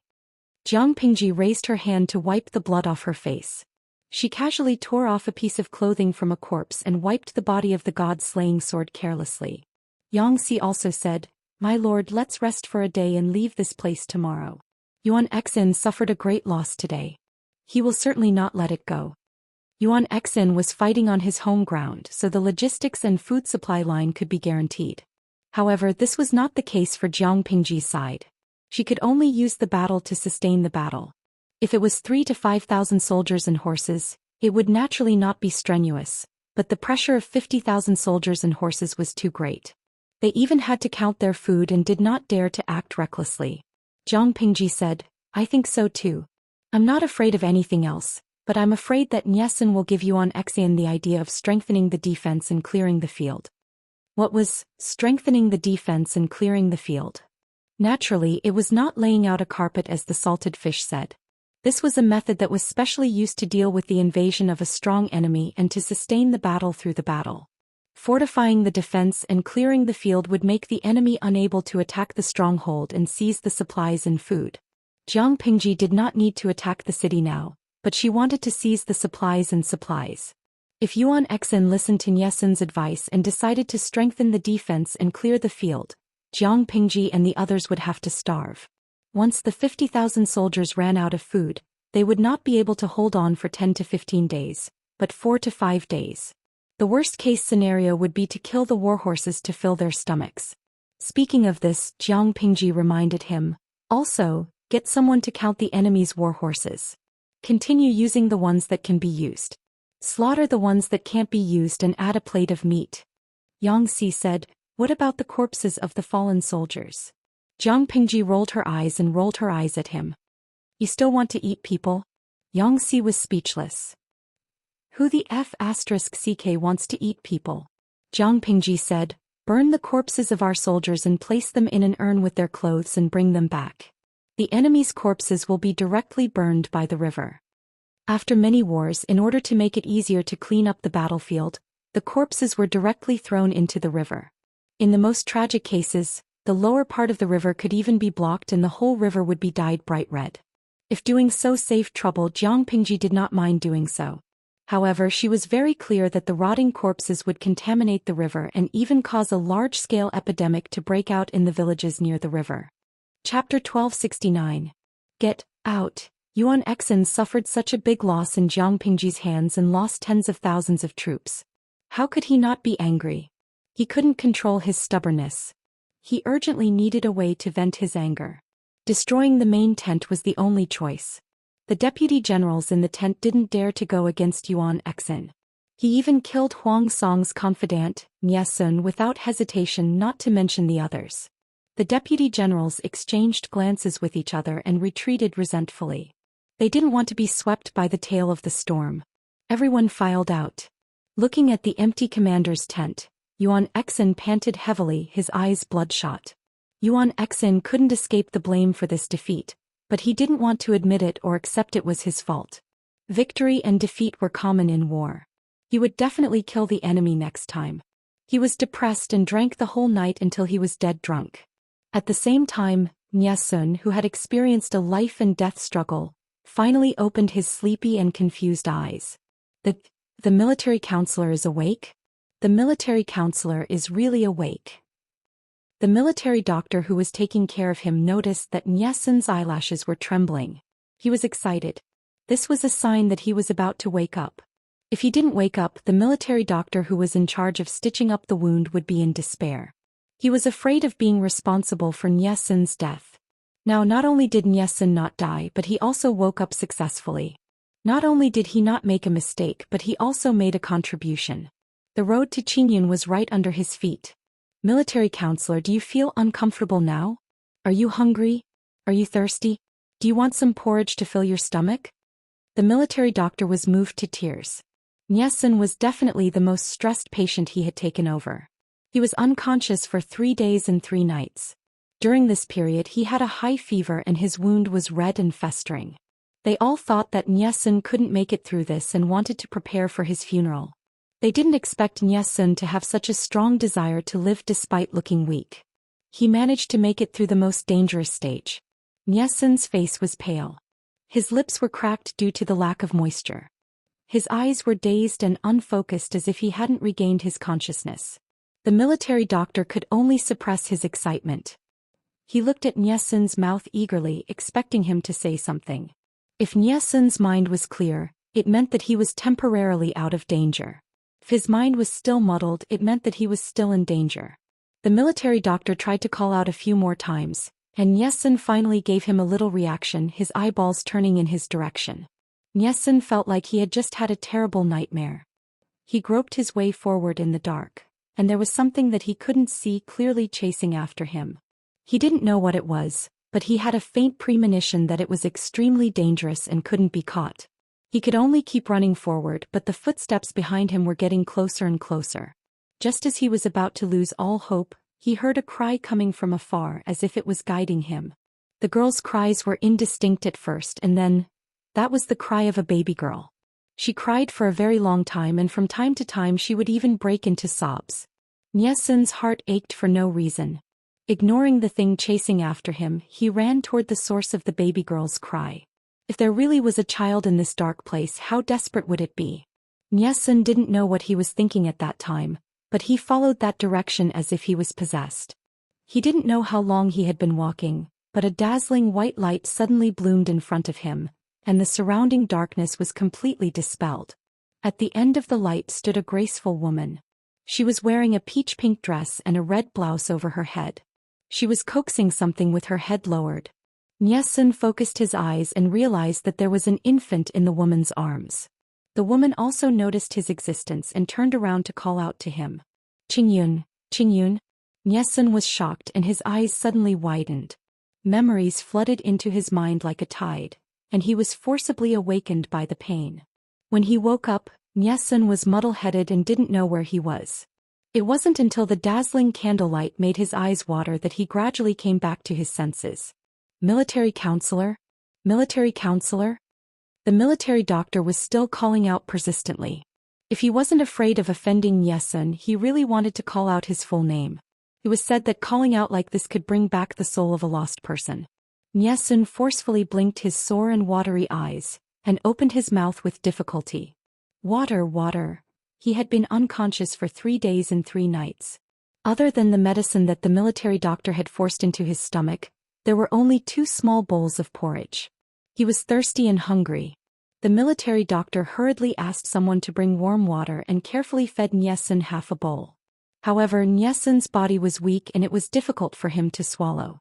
Most of the water was wasted. After drinking the water, Nyesun couldn't resist the exhaustion of his body and fell into a deep sleep again. When he woke up for the second time, it was already 6 hours later. Nyesun was much more clear-headed.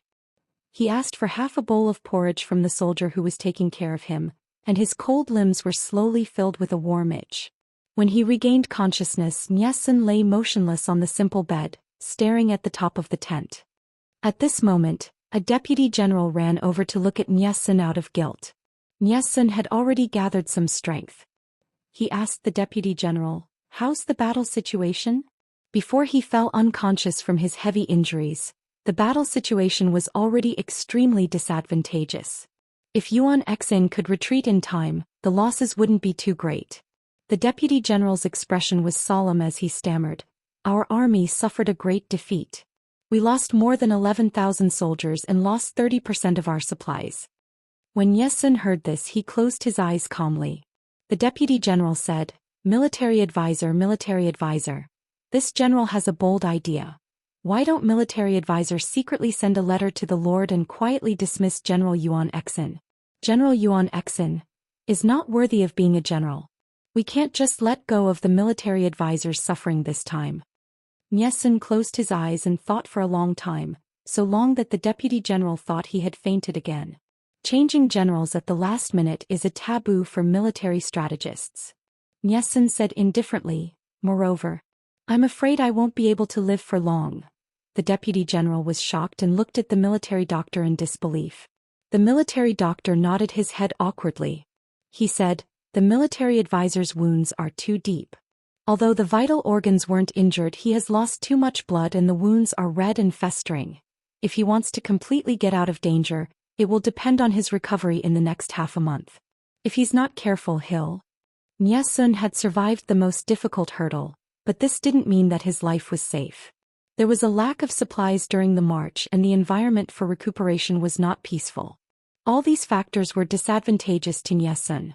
Before the wounds completely healed, they couldn't let their guard down. If the wounds suddenly reopened or bad luck invaded, Nyesun's life would be lost here. According to the military doctor's many years of experience as a doctor, the chances of Nyesun surviving were less than 5%. The deputy general frowned in distress. After a while he sighed angrily. He wanted to drag Yuan Xin out and whip him. Without Nyesun to handle military affairs, the army was in chaos. Yuan Xin was a boorish man who only knew how to train and fight. What was this? Chapter 1270. The deputy general's heart ached when he heard this. Their military advisor was too kind-hearted. If only he had secretly killed Yuan Exin, that boorish fellow, long ago. Nie Sun said, I still have something on my mind. The deputy general said, Military counselor, please say it. Nie Sun said, do you know how to read? The deputy general said, I only know a few words. I don't dare to show off in front of the military counselor. Nie Sun's breathing quickened and his eyes became more and more tired. He forced himself to say, help me prepare a brush and ink and write a letter to my wife and daughter. Yuan Exin is narrow-minded and holds grudges. If I'm gone, there will only be an orphan and a widow left at home. I'm afraid they will be bullied.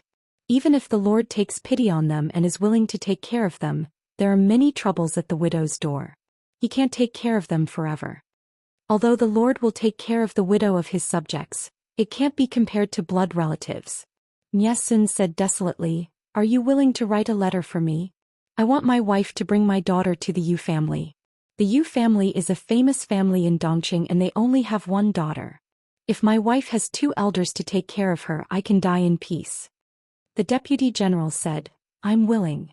Nie Sun revealed a light smile of relief. Thank you. The deputy general looked at him and the 7-foot-tall man couldn't help but be envious. He asked someone to prepare a blank scroll and brush. Nie Sun couldn't take it anymore and fell into a deep sleep. He woke him up an hour later. Nie Sun dictated and the deputy general wrote. I have a private seal in my bosom. My wife will know the authenticity of the letter by stamping it. The private seal was like an identity card to the people of this era. It was unique and recognizable. Nie Sun had a few seals. Some were used for official business and some were used for personal relationships. Only the one in his bosom was carved by him and his wife, Zhu Qingning. One was written in Yin and the other in Yang. Each had a mandarin duck and the nickname they gave each other. This kind of private item would usually not be exposed in front of others. The deputy general took out the private seal and carefully stamped it at the end of the scroll. Seeing the private seal, the deputy general was secretly shocked at the relationship between Nie Sun and his wife. Nie Sun had used up all his energy and he had a low fever. He couldn't resist the drowsiness and fell asleep again. The army couldn't privately send documents to the outside world. Otherwise, they would be suspected of betrayal. They had to go through the official channels. Nie Sun used to handle this kind of thing, but now he was about to kneel, so the letter naturally fell into Yuan Exin's hands. The letter was very normal and short. Nie Sun told his wife that if anything happened to him, there was no need for her to wait for him. He could just marry herself. Because his situation was not very good, he was worried that his wife and daughter would not have anyone to take care of them, so he hoped that they would go to the Yu clan. Nie Sun's family? Who is Nie Sun's family? Yuan Exin stared at the letter and thought for a while. He finally remembered that Nie Sun's in-laws were Master Yuan Jing, a famous scholar in Dongqing. To do Exin, Yuan said. Yuan's words. Although Master Yuan Jing had not publicly surrendered to Jiang Pingji, everyone knew that Master Yuan Jing had been a teacher in Wanzhou for many years. Even though he didn't surrender to Jiang Pingji, everyone knows he's been a teacher in Wanzhou for many years. If Zhu Qingning takes his daughter to the Yu family, won't he be going to Jiang Pingji? Moreover, if Nie Sun really died, would his master mistreat this orphan and widow? Was there a need for them to seek shelter from the Yu clan? However, Nie Sun's request was reasonable, and he was heavily injured by Yuan Exin, so Yuan Exin couldn't reject him directly in case he was criticized for being heartless. Yuan Exin asked the deputy general, how is the counselor's condition? Nie Sun is still lying in the gates of hell. Yuan Exin didn't believe him. He called the military doctor over. The military doctor explained in detail, but the content was similar. Yuan Exin didn't believe it, so he called the military doctor over. The military doctor explained in detail, but the content was more or less the same. Yuan Exin didn't believe him. He called the military doctor over. The military doctor told him in detail, but the content was similar. First of all, this letter could not pass through the hands of the Lord Huang Song. Otherwise, the Lord would know that he was the one who injured Nie Sun in front of the battle and would definitely remove him from his position and capture him. Next, Nie Sun was about to die. His survival rate was very low. Yuan Exin couldn't keep his will. After thinking about it, Yuan Exin still approved the letter. Send a horse to deliver the letter to the wife of the military counselor. Nie Sun's wife, Zhu Qingning, was in Huda County in Haozhou. Huda County was not far from here. It would take 5 or 6 days to get there. Nyesun's condition had been worsening. He didn't wake up for long. Sometimes he was delirious from the fever. Yuan Xin also sneaked a peek. Nyesun's original appearance was stunning. The cinnabar between his eyebrows enhanced his looks. 90% of the women in the world would be ashamed of their looks. Only Wei Ci could compete with Nyesun in this aspect. Her appearance was leisurely and unparalleled. She would be too long if she was a bit more and too short if she was a bit less. Her eyebrows were like green feathers and her skin was as white as snow. Now his skin was dark yellow and he looked haggard. His body was thinner and he looked like a bag of bones.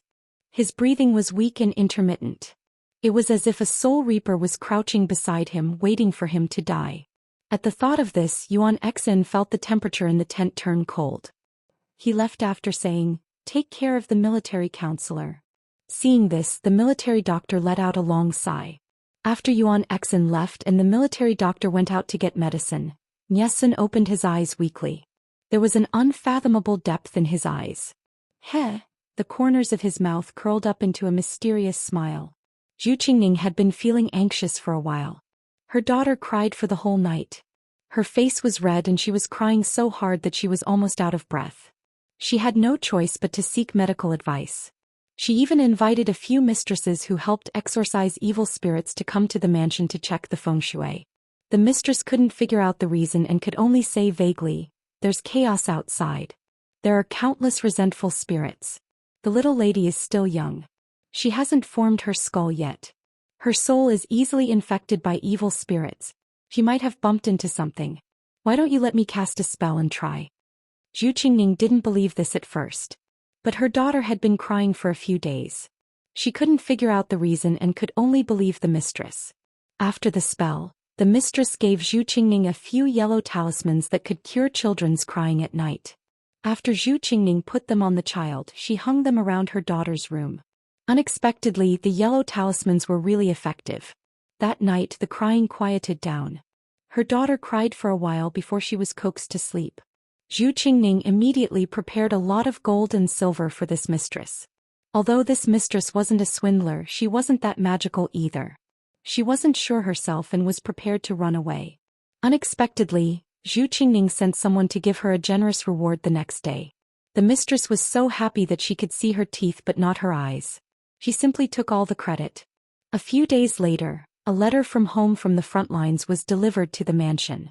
After reading it, Zhu Qingning's face turned pale and she burst into tears. After crying, she regained her senses and immediately sent people to pack up their belongings and important items. She also prepared enough guards and horses to go north. Because Lady Qi wasn't in Huda County, no one stopped Zhu Qingning's big move.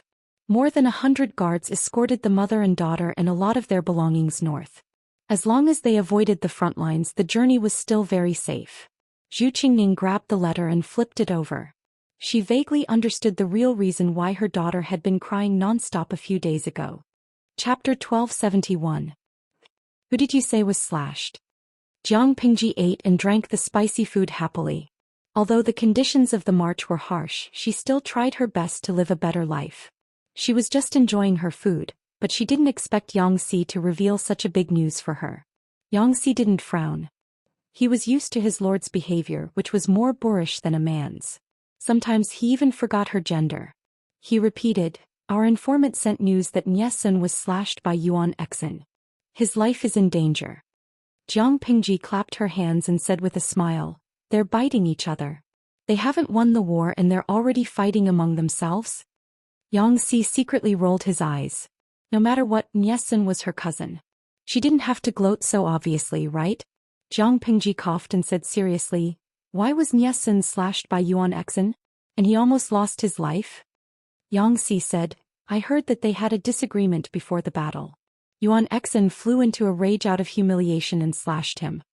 According to their understanding, Yuan Xin was a 100% boorish man. He had a lot of experience in war, but he was impatient and arrogant. In Jiang Pingji's opinion, such a guy could only be a vanguard general who charged and broke through enemy lines. He couldn't be a commander who commanded the army. If it were her, she would never let Yuan Xin have any command.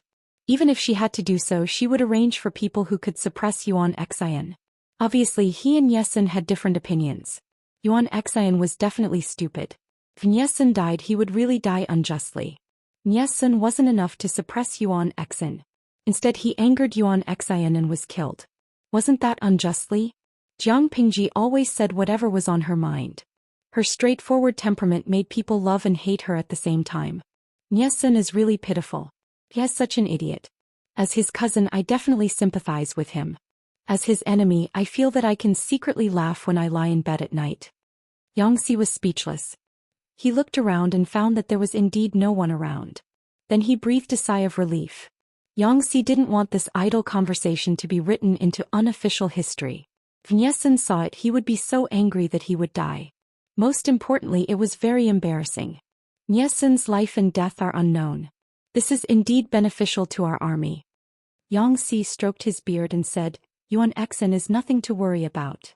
Jiang Pingji smiled and said, I didn't treat this person as an opponent. He lowered my status. Xianxia was puzzled. What do you mean by acting cool? His lord always had amazing words and strange words. Xianxia liked to listen to them and always felt that they were fresh and interesting. Jiang Pingji said, the so-called pretentiousness is the ability to show off. Xianxia was confused again. What's posturing? Jiang Pingji smiled and said, you pretend to be very powerful and let others think that you are powerful. In fact, it means very powerful. The viewers in the live stream also giggled as they provided detailed explanations. Jingjia. Xiao Rongrong, do you see the streamer in front of you? Every time she unleashed her domineering aura she was acting cool. Capricorn story man. I can't help but complain. The host is really a master of the essence of acting tough. Xi's expression twisted for a moment and he couldn't help but tell the truth. This phrase is quite suitable for the Lord. Jiang Pingji was speechless. The inexplicable feeling of being ridiculed by one's own strategist hit the bullseye of face. Xiao Rongrong is really too cute. The power of that ridicule just now should be enough to blow up half of the Japanese pirates' island. Durian Gao. Accurate, vivid and ruthless. You hit the target with one strike. Xiao Rongrong has already seen the threshold of the holy temple of ridicule. Jiang Pingji coughed awkwardly and changed the topic stiffly. The news that Yesun is seriously ill and dying has been confirmed. Just Yuan Xian alone isn't scary. We can still continue to stir up trouble. It would be best to stir up the entire Qinzhou and delay the situation at the rear to distract Huang Song at the front line. Xianxia said faintly, my lord, you still have to be careful. You can't expose your identity. After all, Jiang Pingji was still a patient. Her condition was not much better than Yesun's. Although she was reckless she still had to keep up her disguise. Jiang Pingji pouted uninterestedly. Why did Xianxia always like to make things difficult for her? Yusue Jiao. If I don't make things difficult for you, then I'm sorry for the delicacies that were snatched away by the host. Jiang Pingji, whether it was God's will or something else, Yuan Xian, who had lost Yesun, was not as stupid as the two of them had expected. The first few days were smooth sailing, but then they encountered obstacles. Jiang Pingji was the first to discover that something was wrong. Yesterday, when she led the troops to sweep through the area, they could get a lot of food, but the food they found today was much less than expected. This should be an important town. Why isn't there much food stored in the warehouse? It seemed that more than half of the food had been moved away overnight. The ones that had not been moved away were probably because there was not enough manpower. Xianxia said, we'll know once we catch the person in charge and ask him. They caught the person in charge of the granary, but he still refused to answer. They used some methods to extort a confession from him and he confessed everything. The food stored in the granary in the nearby important town has long been moved away. Jiang Pingji raised her eyebrows and asked, when did this happen? The person in charge answered shakily, 3 days ago. Jiang Pingji sneered and played with the whip in her hand. The whip was like a snake with eyes. It whipped the ground from time to time, making a crisp sound. The person in charge was horrified to see that the long whip had left a few deep marks on the green brick ground. Which direction did they go? The person in charge resisted the urge to pee in his lower abdomen. He was drenched in cold sweat as he said, they went southwest. Jiang Pingji looked at his face coldly for a long time. She raised her hand and waved. 2 strong soldiers came forward and pressed him down. Is it possible that Yesun is not critically ill? Xianxia was puzzled. Yuan Exin really doesn't seem like a person with such a brain and reaction speed. Yuan Exin was an old general with rich combat experience, but he was too conceited. To put it bluntly, he was a straightforward person who did not know how to be flexible.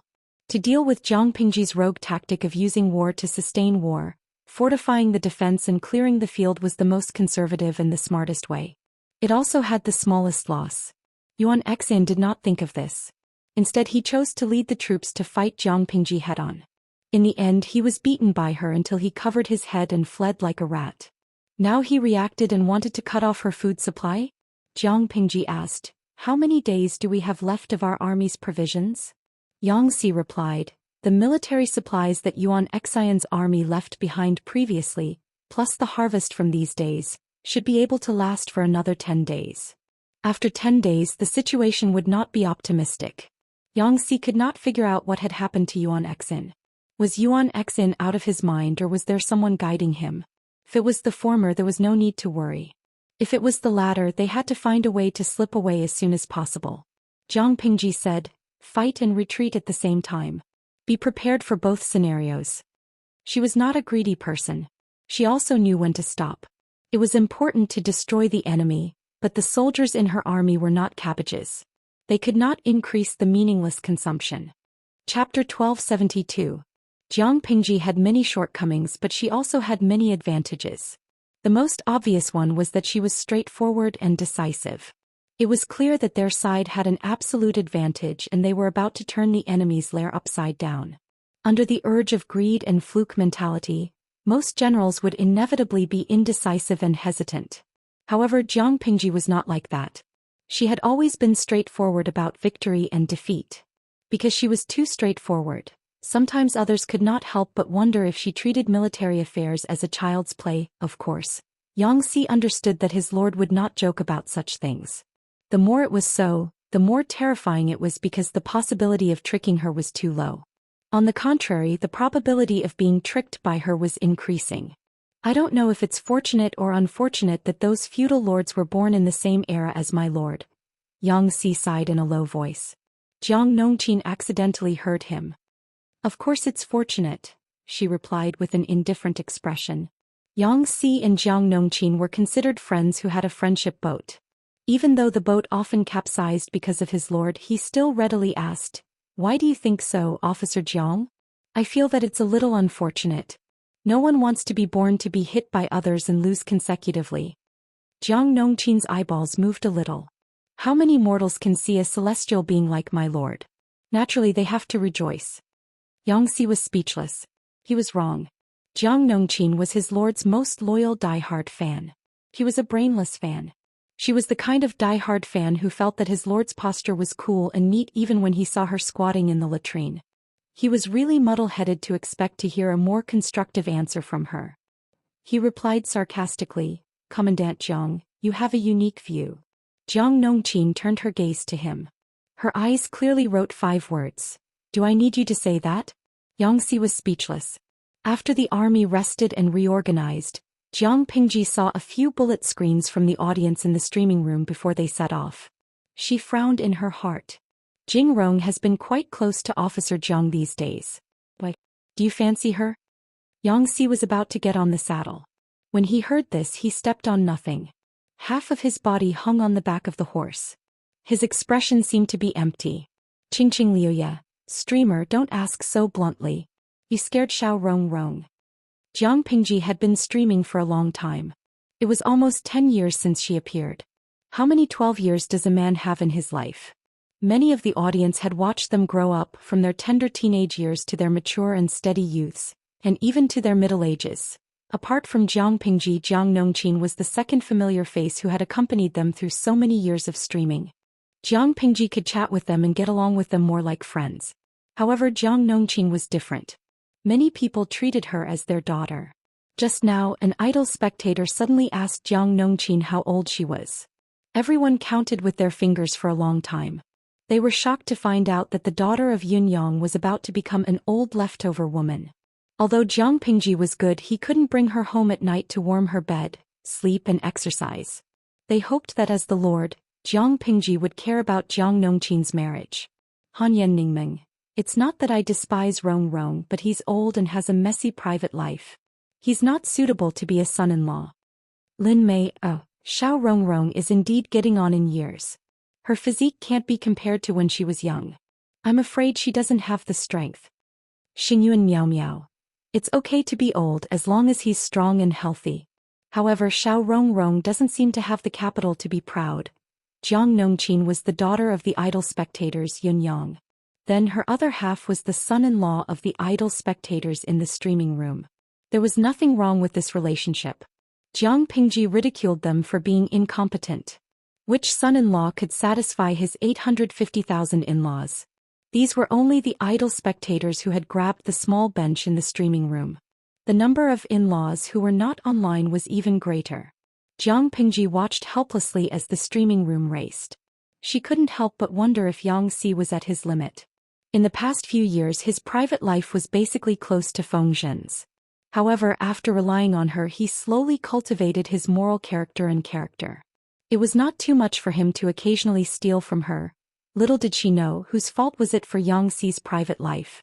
It was all Jiang Pingji's fault. Yang Si was quite frightened. He kicked his feet and stepped on the stirrups again. He climbed onto the horse's back and sat firmly. Why is my lord suddenly asking this? Yang Si was surprised. He didn't know why his lord would have such an absurd idea. Did he look like the kind of person who liked to court death? It was fine if he looked at his lord during the day, but at night he was hugging a fanatical fan who only had the lord in his heart? If he had a child in the future, would the child call him father or his lord father? Yang Si shuddered just thinking about that scene. Jiang Pingji said calmly, I see that you've been very close to Jiang Xiaowei recently. You've had a lot of contact, so I thought you wanted to get married. Yang Si hurriedly shook his head as if he wanted to disassociate himself from this and prove his innocence. Although Jiang Xiaowei was indeed very good. However, Yang Si didn't know whether to laugh or cry. He said, Isn't it because of official business that Si has frequent contact with Jiang Xiaowei? Could it be that his lord couldn't accept Wei Si and wanted to be a matchmaker for the people around her to satisfy her craving? Jiang Pingji glanced at Jiang Nongqin, who looked calm and composed as if she heard nothing. She dared to guarantee that with Jiang Nongqin's hearing, she could hear the conversation between the two. It seems that I've misunderstood. Jiang Pingji grabbed the reins and said, Jiang Xiaowei's early years were rough. I don't know how much suffering she's gone through to be where she is today. She's delayed her time and has yet to get married. I'm anxious to see her. Do I have to watch her comb her hair in the future? Over the years there were many prisoners of war. There were female soldiers who retired and got married one after another, but Jiang Nongqin was indifferent. Yang Si said, Of course Jiang Xiaowei is very good. Marriage is an important matter. I'd rather choose carefully than decide randomly. My lord thinks so highly of Jiang Xiaowei, and Jiang Xiaowei herself is so outstanding. What kind of man can't she choose? Let's wait for fate. It'll be fine when it's fated. He said these words with a smile. Jiang Pingji also said with a smile, I'm indeed too anxious about this. When the war is over I'll go to Jinling Pavilion to pick. Many young and handsome men will gather there.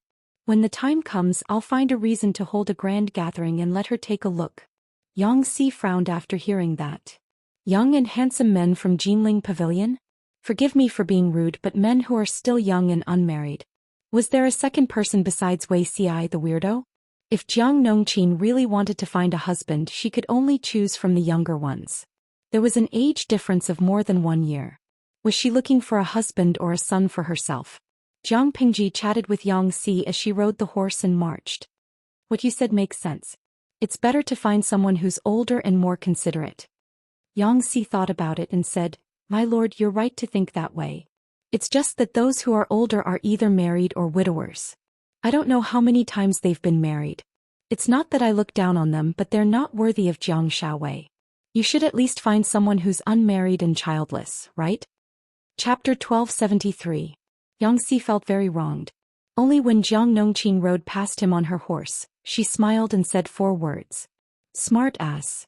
Yang Si, unconvinced, he rode his horse to catch up with Jiang Nongqin and asked, What do you mean, Field Officer Jiang? Did he, Yang Si, look like the kind of person who would have a workplace romance? Why did everyone think that he was interested in Jiang Nongqin because he was close to her? What kind of gaze was that? It was clearly the boat of friendship swaying. Jiang Nongqin said, although the military counselor and I are involved in official matters, we don't meet frequently. My lord, you have a sharp eye, so you'll naturally notice. Yang Si said helplessly, can Commandant Jiang leave the lord in 3 sentences? Jiang Nongqin said coldly, no. Yang Si, the boat of friendship had capsized again, and it was all because of the lord. There was no way to continue living like this. This general understands that this is a misunderstanding. My lord was just playing around for a moment. I hope that the military advisor will not take this matter to heart. I'll explain to her later and clear the military counselor's name. Jiang Nongqin smiled. However, Yang Si had an illusion that his whole body was cold. He kept feeling that it was a self-defeating proposition. The tip of his eyebrows drooped, and there was a look of grievance on his face. Explain what? No explanation. Yang Si was indeed interested in Jiang Nongqin. The two of them were not teenagers. There were many things that did not need to be said. Just as Jiang Nongqin said, the two of them had contact with each other for work. However, no matter how much work they had, it was unlikely that they would meet each other every day. After all, one of them was a scholar while the other was a martial artist. She didn't understand at first, but she understood after a while. She wasn't against it and just treated it as love. Yang Si had his own considerations. He did not intend to reveal it in the near future so as not to affect the state of the two. The war was too dangerous. If there was a slight oversight, not only would he pay with his life, but he would also lose the lives of countless soldiers. To be safe, he had to at least wait until the end of the war. He never thought that his lord would play her cards out of the blue and ask him if he was interested in Jiang Nongqin. Yang Si was really frightened. He stubbornly refused to admit it. I'm not young anymore. Jiang Nongqin smiled and asked him, what do you think, military counselor? Yang Si. He felt as if he had been hit in the head with a stick, and his mind was filled with the words not young. Was he really that old? He always felt that he was in the prime of his youth. He sighed. So Si is already at this age. Does Commandant Jiang dislike her now? Jiang Nongqin joked. No, I've always despised it.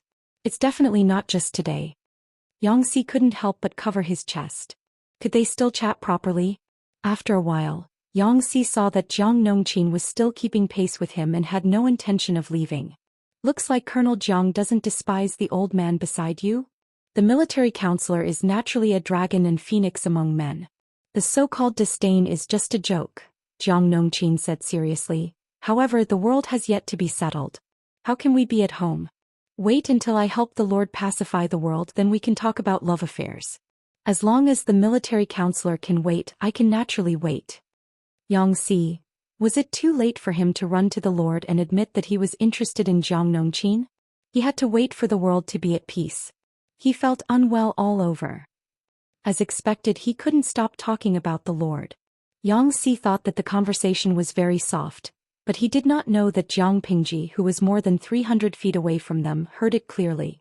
Not only did she hear it clearly, but the guru in the streaming room who could read lips also translated the entire conversation between the two. Then Xiao Hui Tun Dun, Motherf *Ker Yang Si, this big dog is indeed interested in my daughter. He even pretended to be so serious just now. Goo goo goo. Motherf *Ker +1 Yang Si, this big dog who asked you to take my daughter away. Did you get my permission? Mo Yokwai. I'm so angry that I'm like a pufferfish, crying like a dog. Yang Si, this big dog, Lao Si Ji Lianmeng. I just haven't come to the streaming room for 2 days. Why did Yang Si take Nongqin away? What kind of operation is this? Jiang Pingji was quite angry at first, but she could not help but laugh when she saw the bullet screen.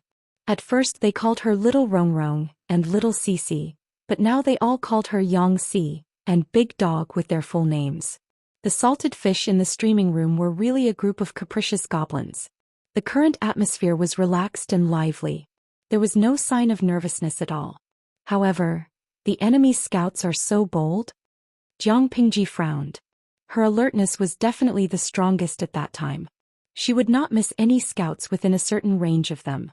According to her discovery, the enemy scouts were watching very closely, which was completely different from Yuan Xian's previous style. The enemy is watching very closely. I'm afraid they're going to make a move. After all, it was an army of 50,000. No matter how mobile they were, It was easy to leave traces when they marched. It was not easy to hide their tracks. Yuan Xin had an obvious home advantage. He sent people to watch so closely that Xianxia and the others had to be on guard. We'll deal with soldiers and water with earth. What are you afraid of? Jiang Pingji looked down and said, by the way, Jing Rong arranged for someone to pass the message. Tell Huayu and the others to act according to the situation. Although I don't know what's wrong with Yuan Xin, he can't do anything to me under the suppression of absolute military strength. Yuan Xin could indeed carry out the strategy of strengthening the defense and clearing the field. He could send people to surround Jiang Pingji and forcefully cut off the rice supply for the 50,000 troops. However, he neglected Feng Jin and the others. Feng Jin had led his troops across the gorge early in the morning and stationed them at the ferry.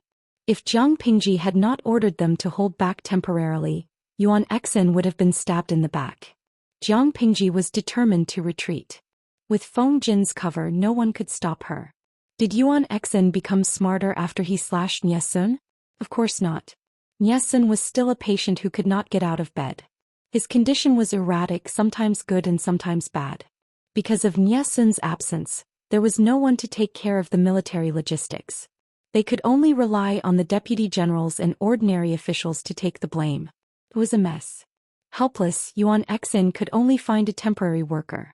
Not long after the notice was posted, someone came to apply for the job. Yuan Xin glanced at him and said disdainfully, "You can't do it." The person who came was a man with an unkempt appearance. He was about 35 or 36 years old. His hair was casually tied with a straw rope. He reeked of alcohol. The clothes did not seem to be his. They did not fit him at all. After he put them on, the lapels were still loose. The overly long hem was lifted up and secured at his waist with a tie. This caused the cloth at his waist to pile up loosely. From afar, it looked like a circle of flesh was protruding from his waist. He was wearing gray and black socks with holes in them. The shoelaces of a pair of wooden clogs were broken and tied again. This person's appearance was unkempt, but the style between his eyebrows was somewhat similar to Niesun's. Yuan Xin subconsciously felt disgusted. "General, how do you know that I can't do it before you test me?" Yuan Xin sneered and made things difficult for him. "If I say you can't do it, you can't do it." The person said, "What if I can beat you with strength?" Yuan Xin said disdainfully, "Beat me? Yes, I think I have some ability. However, I have the final say on how to compete. A mere unkempt scholar dares to speak to me like this." Yuan Xin said conceitedly. "Good. How do you want to compete?" The person said, "General's body is as tall and sturdy as a mountain, but I can make you unable to stand up with one hand." In the end, he won with one hand. Chapter 1274. Yuan Xin had lost without even realizing it. He had no choice but to hire this temporary worker. "What's your name? Where are you from? Do you have anyone in your family?" Although he was only a temporary worker, he was considered half an official member. He had to find out more about his background. The person's accent did not sound like he was from Dongqing. It sounded like he was from a land of water and rice. His tone was inexplicably gentle. It was easy to think that he was a gentle and good-tempered gentleman. However, Yuan Xin did not believe that he was a gentleman. Based on his observation, this scholar had killed more than one person. The person cupped his hands and said, "I'm Hua Yuan. I'm from Nanxing's Ningzhou. I have no relatives in my family." Nanxing's Ningzhou? Yuan Xin's nerves tensed up. His tiger-like eyes seemed to shine with a frightening light. He looked at Hua Yuan with an unfriendly gaze. "Nanxing? Why did you come to Dongqing to make a living instead of staying in Nanxing?" Yuan Xin did not regret hiring the temporary worker. He was arrogant and conceited. Even if Hua Yuan came with ill intentions, he was not afraid of him causing trouble. The surname Hua is a rare one. Hua Yuan did not mind Yuan Xin's suspicions. "Nanman is still wreaking havoc. I fled to Dongqing just to find a way out." Yuan Xin was surprised. "The situation in Nanxing has not calmed down?" Hua Yuan said, "Nanman is powerful. Before I left, I heard that An Chui and Yang Tao joined forces to invite the feudal lords of Nanxing to a meeting to discuss a joint attack on Nanman. I wonder what the outcome is. Regardless of the outcome, the disaster of Nanman cannot be solved in 3 to 5 days. I have to find another way out." Yuan Xin felt sad after hearing this and sighed. Nanman and the northern borderline were known as the malignant tumors of the two foreign tribes. They had always coveted the vast land of the 5 countries in the Central Plains. Dongqing had escaped from the northern borderline, but Nanxing had long been destroyed by Nanman. He knew the methods of the foreign tribes. They were as cruel as uncivilized beasts. It was appalling. It was understandable that Hua Yuan had gone to Dongqing to survive. Yuan Exin tested Hua Yuan's talent. He did not know how Hua Yuan compared to Nie Sun and the others, but he was indeed extraordinary. Yuan Exin also ordered people to prepare a sumptuous dinner for Hua Yuan. Although Hua Yuan's body was a little thin, his appetite was not small. He ate 3 servings of food on his own, and the way he ate also made people wonder if this fellow had never eaten a delicious meal in his life. Hua Yuan ate until he was full. I've only been eating cold water to fill my stomach for several days. I'm starving. If I've been rude, please forgive me, General. Yuan Exin couldn't get angry. After all, Hua Yuan's performance proved that what he said was true. He finished everything without wasting a single grain of rice. After eating and drinking to his heart's content, Yuan Exin told Hua Yuan about the problem that had been troubling him for the past few days. Hua Yuan said, I've been on the run for the past few days. I've heard about Lu Shi's troops causing trouble in Qinzhou. Yuan Exin gnashed his teeth in hatred and said angrily, they've gone too far. When he thought of the tens of thousands of soldiers and horses that had been sacrificed, his heart was still bleeding. He wished he could run to Jiang Pingji and fight it out with her. Hua Yuan asked in surprise, I heard that the enemy brought 70 to 80,000 soldiers? Yuan Exin corrected him impatiently, at most 50,000. Hua Yuan said, an army of 50,000 consumes 500 dong of food a day. How much food can they bring with them when they travel light? Yuan Exin said, they're using war to nourish war and plunder the Qinzhou grain depot to replenish themselves. Hua Yuan said, since the enemy is using war to nourish war, why don't you use the strategy of fortifying the walls and clearing the fields so that they have no food to take? Yuan Exin was speechless. It wasn't like he didn't know about fortifying the walls and clearing the fields. He just felt that he could defeat the enemy head-on and didn't need to play any tricks. Fortifying the walls and clearing the fields was a method that would kill 1,000 enemies and cost 800 of his own men. He didn't want to use it unless he had no other choice. In fact, Nie Sun had mentioned it to him several times, but Yuan Exin felt that Nie Sun was denying his strength by preventing him from fighting the enemy head-on, so he didn't listen. Now that he had suffered a great loss, Yuan Exin knew that he was in trouble. Naturally, he had to find a way to make up for it. He asked Hua Yuan patiently, the enemy has already looted half of Qinzhou.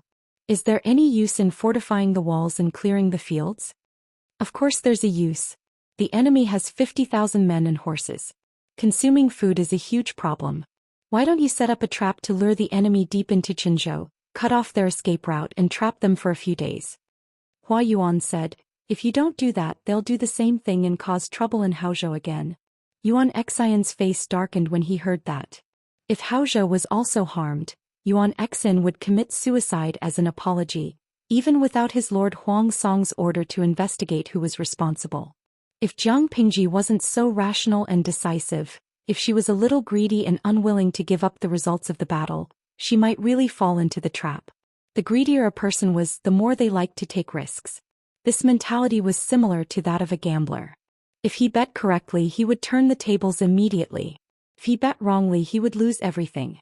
Yuan Exin followed Hua Yuan's suggestion and transported the stored grain from the various depots to lure Jiang Pingji to chase after them.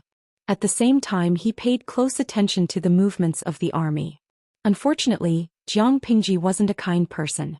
She wouldn't be greedy and rash like Yuan Exin. They retreated as soon as they said so, showing no mercy. After all, Hua Yuan was a temporary worker. Yuan Exin didn't trust him completely. There were many things that he wasn't qualified to do. Hua Yuan, who had some free time, began to listen to gossip. For example, Yuan Exin's various pasts, as well as the unlucky guy before he applied for the temporary job, Nie Sun's love and hatred.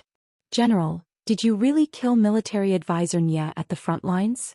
Hua Yuan asked with a smile. He wasn't worried that he would follow in Nie Sun's footsteps. The soldier said, no, he didn't. The military advisor is still alive. I heard from the military doctor that his condition is very serious. He has been ill for almost half a month. Hua Yuan said, I've been with the general for 2 days. I feel that he isn't a difficult person to get along with. Why is his relationship with the military advisor so bad? How would he know? The soldier sighed. Our general is good in every way, but he has a bad temper. Young man, you've taken over the position of military advisor. You have to be careful. Niesun was almost hacked to death by Yuan Exin. Military advisor was really a high-risk job. Hua Yuan waved his hand to indicate that he understood. He was different from Niesun. Niesun was Yuan Xian's serious colleague. He was just a temporary worker who was begging for a living. He didn't have to put in his best effort. Where is the military advisor recuperating now? I want to visit him. Although Hua Yuan was a temporary worker, he had a certain level of authority. He naturally wouldn't be stopped from visiting Niesun. Niesun had already survived the critical period. He still looked very thin, but his mind was clear. He would be able to recover after recuperating properly. Hearing that someone wanted to visit him, and a stranger at that, Niesun raised his eyebrows. He coldly allowed the person to enter. Hua Yuan said that he wanted to see Niesun, but he was really just taking a look. The two of them only looked at each other and didn't say anything else. Until, I heard that the military advisor wrote a letter asking his wife and daughter to seek refuge with the Yu clan. Niesun, who was lying motionless on the ground, didn't move his eyelids. He rolled his eyes filled with indifference. Sun's life was in danger at that time. I didn't know if he would survive. I could only prepare for the worst and settle my wife and daughter first. Hua Yuan smiled meaningfully. Chapter 1275. After Hua Yuan said this, Niesun's face showed exhaustion. His eyes were half closed, covering the strange emotion that surged in his eyes. Neither of them spoke again. The air was almost stagnant, and a strange atmosphere filled the air as if they were having a silent contest. This student admires military advisor Nye very much. I am indignant when I heard what happened to military advisor. After a while, Hua Yuan suddenly smiled and said, hearing about him is not as good as meeting him in person. Military advisor is still thinking about the Lord and his family when his life is in danger. Such noble character is truly a role model for us. Niesun's expression was calm as he said, Sun is but a nobody, I'm not worthy of such praise. Hua Yuan smiled and took a few steps forward as if they were familiar with each other. He sat directly beside Niesun's bed. The two were only a few steps away from each other. He lowered his voice and said, if military advisor is also considered a nobody, how many talents in the world would be ashamed? Niesun ignored him and continued to lie on his back. His eyes stared upwards with an empty gaze. Hua Yuan continued, I admit that I'm inferior to the military advisor's ability to scheme against others. Niesun's gaze moved. His expression did not change, but killing intent surged in his heart. What scheming? I heard that military advisor and general are in conflict and have been at odds for a long time. Hua Yuan said, General ignored military advisor's advice and insisted on using troops against the enemy. In the end, he lost more than 10,000 soldiers and horses. You didn't reflect on your actions and used a saber on the military counselor, almost causing him to lose his life. If these two incidents were to reach the Lord's ears, the general would be demoted and stripped of his power. If it were to be serious, he would be punished by military law. Niesun had mentioned Hua Yuan's suggestions to Yuan Exin, but Yuan Exin did not believe the latter but the former. How could Yuan Exin easily believe the words of a temporary worker? It was only because the time and place were different and the person speaking was different. Firstly, when Niesun advised Yuan Exin had not suffered a setback. Instead, he was calm, content, and confident. Secondly, Niesun and Yuan Xian's relationship that had improved with great difficulty deteriorated again. This made Yuan Exin feel even more disgusted and suspicious of Niesun, which led to rebellious thoughts. Niesun was also tricked by Feng Jin, which made Yuan Exin highly suspicious of the value of Niesun's suggestions. When it was Hua Yuan's turn, Yuan Exin was already hopping around anxiously. On the surface he still looked so conceited, but in his heart he was extremely anxious. He urgently needed victory and merit to make up for his previous mistakes and losses. He also needed to ask his lord to forgive him for accidentally injuring Niesun. If Yuan Xian had performed a meritorious service, then Huang Song would not pursue the matter on account of his meritorious service, and would not be able to support Nie Sun. Taking 10,000 steps back, even if Yuan Xian supported Nie Sun, Yuan Xian could escape the death penalty. At most he would be demoted and lose his salary. Apart from that, Yuan Xian did not think that a poor scholar would be able to scheme against him, so he reluctantly used Hua Yuan's suggestion. The general knows the pros and cons of this. If he wants to avoid censure, he can only make up for his mistakes with his meritorious service. Before that, he won't let you know what he's done. Hua Yuan smiled and said, "The military counselor is well aware of this, so he chose this time to write a will to his wife and daughter, asking them to seek refuge with the Yu family in Wanzhou. Because not only will the general not tell the lord about the will, but he will also help the military counselor conceal it." If Huang Song knew that Nie Sun had written a will to his wife, wouldn't Yuan Xian be confessing without being pressed? As long as they avoided Huang Song, Yuan Xian would turn a blind eye because of his guilty conscience, and Nie Sun's wife and daughter would be able to leave this place safely. From the beginning to the end, Nie Sun had schemed against Yuan Xian. Yuan Xian had unknowingly become a knife in Nie Sun's hands. Hua Yuan asked with a smile, "I heard that the military counselor was on the verge of death several times.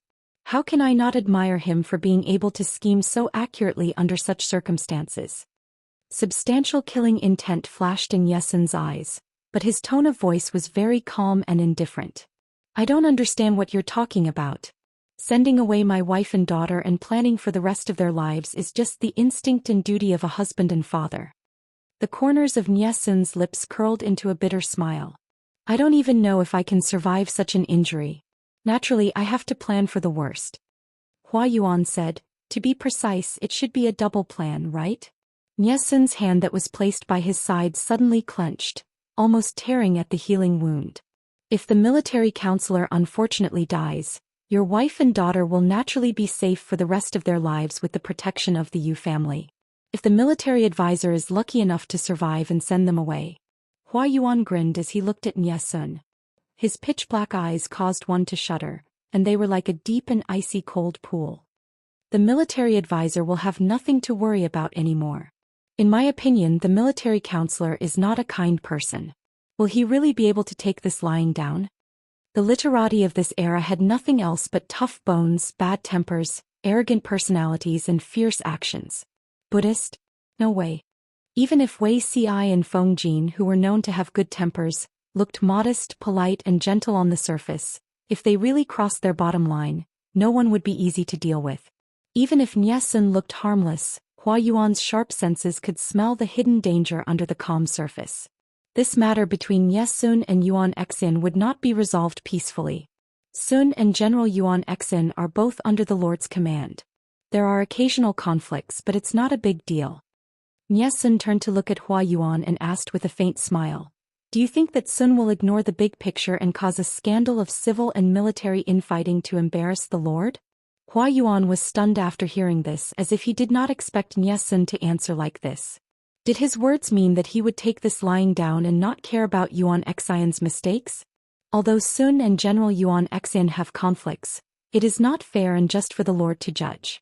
No matter how wrong the general is, only the Lord can convict him. Nie Sun said calmly, "My wife and daughter seeking refuge with the Yu family will indeed attract criticism at this time. When Sun's health is better and the war situation is settled, I will think of a way to bring them back. I already have a plan for this matter, you don't have to worry about it." Speaking of this, Nie Sun's tone was slightly unfriendly, as if he was very dissatisfied with Hua Yuan's provocation. To put it bluntly, Nie Sun did not know Hua Yuan at all. He did not even know the other's name or courtesy name. Hua Yuan's random guesses and meddling in other people's affairs would also make others angry. Hua Yuan's expression changed and he hurriedly bowed in apology. "I was reckless and impulsive, please forgive me, military counselor." The corners of his mouth curled up, but there was no trace of a smile in his eyes. Nie Sun closed his eyes slightly and calmly asked him to leave. Hua Yuan obediently retreated. After he left, Nie Sun looked like he was struggling. He was deciding whether he should take Hua Yuan's life or not. There was no lack of smart people in the world, but smart people who could not control their mouths usually did not live long. Not long after Yuan Xen knew that Hua Yuan had gone to see Nie Sun. He asked in a seemingly casual manner, "Why did you go to see him?" Hua Yuan said, "There were some things that I did not understand, so I went to consult the military counselor. That person is just an empty shell. He is not even as good as a poor scholar like you." Yuan Xen curled his lips and said, "How is his recovery?" Hua Yuan thought for a while. The military doctor was probably Yuan Xian's man, and Nie Sun's physical condition could not be hidden from Yuan Xen. Hence, Hua Yuan said, "The military counselor's complexion is pale, but he seems to be in good spirits." Chapter 1276. When Yuan Xen acted, he really wanted Nie Sun to die. After calming down for so many days, he was actually glad that the other party was still alive. If Nie Sun died, this matter would be stuck in Lord's heart for the rest of her life. Yuan Xian would not be able to be put in an important position in the future. Not only that, it might even implicate the descendants of Yuan Xian's bloodline. With this thought in mind, when Yuan Xian learned that Nie Sun was gradually getting out of danger and that his wounds were starting to heal, he turned a blind eye and did not ask the military doctor to do anything. In the future there would be many opportunities to find trouble with Nie Sun. There was no need to rush. Yuan Xian's tiger eyes seemed to shine as he asked, "What else did you talk about?" Hua Yuan smiled and said, "I tried to ask for guidance for a while, but the military advisor's energy is not enough. I can only take my leave regrettably." Yuan Xen curled his lips in disdain and said mockingly, "He's quite refined. He only took a knife and made himself look like a woman within a month." What was within the moon? If Yuan Xian's words were heard by Nie Sun, wouldn't he go crazy with anger? Hua Yuan listened quietly at the side with a faint smile on his face. His presence was so low that it was like a wall in the background. Yuan Xen could not be bothered to mention Nie Sun anymore. He was more worried about the situation at the front line. He followed Hua Yuan's instructions, but the results were minimal. The bait was set, but the big fish refused to take the bait. When Hua Yuan heard about this, he asked in surprise, "Who is the enemy general? Why is he so cautious and difficult to deal with?" Yuan Xin said in distress, "This general doesn't know either. The scouts didn't find anything either. All they know is that it's a young, unfamiliar general. He did not meet Jiang Pingji face to face. The scouts who went out to investigate did not know what Jiang Pingji looked like. Jiang Pingji was always dressed as a man in the army. Most of the time she wore a heavy military uniform and armor. She wore a helmet that covered both sides of her face. People who were not familiar with her could easily mistake her gender. Everyone in the world knew that the Duchess of Lanting was the only female vassal, so it was impossible to link it to her. Because of the mismatch in information, no one had discovered that the seriously ill Jiang Pingji had been wandering in the rear of Qinzhou for almost a month. Hua Yuan shook his head. If it was a young general, it was even more impossible. Yuan Xen asked, "What's wrong with that?" Hua Yuan said, "General, put yourself in their shoes and think about it. If you were their general, would you follow up with a successful pursuit or retreat?" Yuan Xen was stunned for a moment, then said decisively, "Of course it's to retreat in the face of danger." Because of the omniscient view, Yuan Xian knew that it was a trap to strengthen the defense and clear the field. Of course, he would not say that he would foolishly follow up on his victory. Hua Yuan continued, "If you don't know anything, the advantage lies with you. You only need to follow the prescribed order and pursue the enemy, and you'll be able to increase the results of the battle by several times. In the face of such a huge temptation, will the general really give up the heavenly merit that is within easy reach at this critical moment?" Yuan Xen blushed and said reluctantly, "Of course I'm unwilling. No one would remain unmoved in the face of benefits that were easily obtainable." Hua Yuan added, "Even a general is like this, let alone an unknown young general." Young generals admittedly had their merits, but they also had many shortcomings such as eagerness for quick success and instant benefits, instability, lack of experience, and so on. Yuan Xian's character were flawed, but his combat experience was unquestionable. Otherwise, Huang Song would not have given him so many opportunities. Even Yuan Xen would take the risk, let alone an impatient and immature young general and an unfamiliar young general. An unfamiliar face meant that he was not famous, and a young general meant that he was young and inexperienced. Logically speaking, this person's desire to achieve success was stronger than that of a normal general. But in the end, In the face of temptation he was not moved, and he retreated in the face of danger without lingering to fight. How was he like a young and inexperienced fledgling?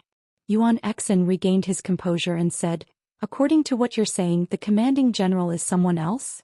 Hua Yuan's expression was solemn as he said, "The general is experienced and knowledgeable. Who do you think this style resembles?" Yuan Xen thought carefully under Hua Yuan's reminder. As he thought, he said, "There are only a few famous generals under Lu Shi. Each of them has their own temperament and the way they do things are very different. This decisive style, it's not easy to guess. Perhaps it's a new face." Although he did not want to admit it, Lu Shi was already a feudal lord who dominated more than half of Dongqing and the northern borderline. Even if she was a woman, she could bring benefits. As long as there were benefits to be gained, there would naturally be people who would rush to join her. It was not unusual for a new face to join her camp. Yuan Xen said, "Why, you don't agree?" Hua Yuan smiled bitterly and said, "I am indeed a little narrow-minded. Do you think this style is like the Lord of Lanting himself?" Yuan Xen was so shocked that he almost bit his tongue. What did he hear? Lu Shi? Yuan Xen shook his head and said, "Impossible, impossible. Lu Shi was seriously ill because of her grandmother's death. I heard that she almost lost her life. Why would she risk her life to come to Qinzhou? If she came to Qinzhou, who would be guarding the front line? This speculation is too absurd and ridiculous." According to a normal person's thinking, Yuan Xian's words were not wrong. Jiang Pingji was out of her mind, but the people under her command should have brains. How could they allow their lord to leave the front line and enter the enemy's rear? Hua Yuan saw Yuan Xian's confident expression and smiled embarrassedly. "You're right, counselor. I was thinking too much." Although there was no evidence, Hua Yuan still felt that it was Jiang Pingji. He had studied the few battles that Jiang Pingji had led. Her distinct personal style left a deep impression. She had shown her decisive side since the first battle against the Tsing-Yi army. She was always so sober and calm, as if she was standing on the sidelines from the beginning to the end. Would such a sober person really disregard the overall situation and risk running to the enemy's rear? Yuan Xen said, "If the enemy doesn't take the bait, think of another way."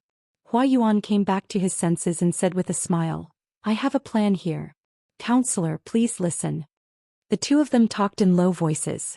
Yuan Xian's eyes became brighter and brighter. Jiang Pingji sneezed loudly and rubbed her nose. "I'm afraid Zixiao misses me." Yangxi was speechless. "My lord, look down.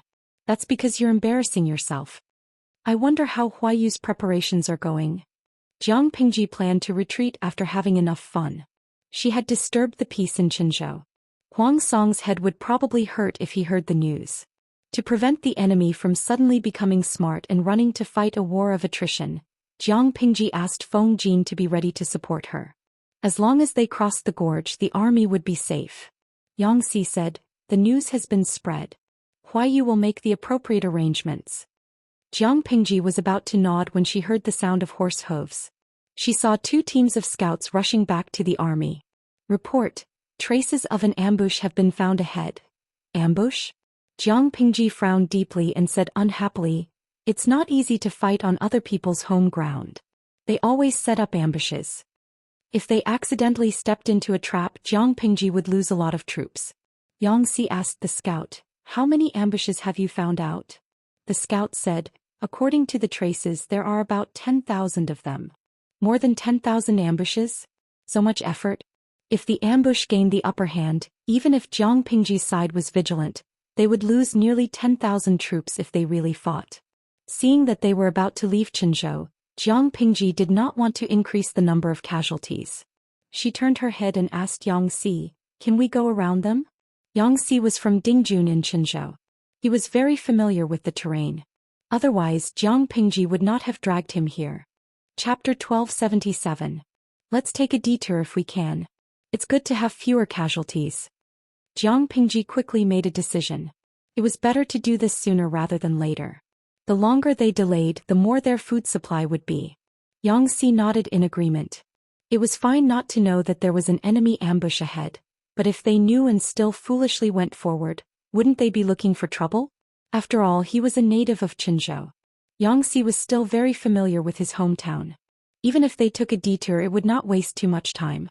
Jiang Pingji looked at the sky and muttered, The army will rest in place for an hour.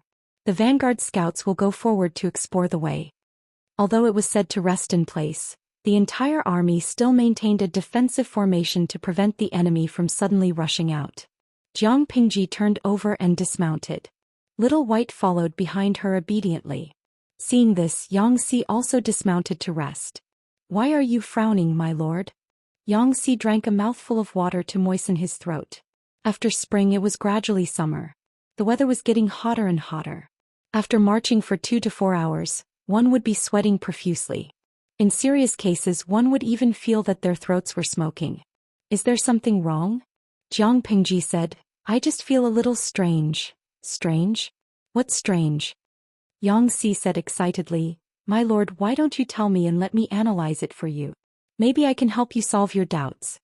She shook her head and said, "I can't say what's strange. I just feel a little uncomfortable in my heart." Xianxia was in a dilemma. How should he analyze it? Then, "Can you tell me what makes you uncomfortable?" Xianxia guided her. "What?" Jiang Pingji thought about it and said, "By the way, the ambush that the scouts mentioned just now doesn't feel right." Jiang Pingji had always believed in her intuition, which was a keen sense of danger. It had helped her escape from death several times. Although Jiang Pingji had been in this era for many years, she was more familiar with the way and thinking of war in the interstellar era. Occasionally she would be confused. Xianxia took the initiative to help her solve her doubts, so she said it readily. Maybe he could give her useful advice. Xianxia said, "The ambush just now? My lord, do you think the ambush is a trap?" Jiang Pingji said, "The scouts judge the enemy's situation based on the marching traces.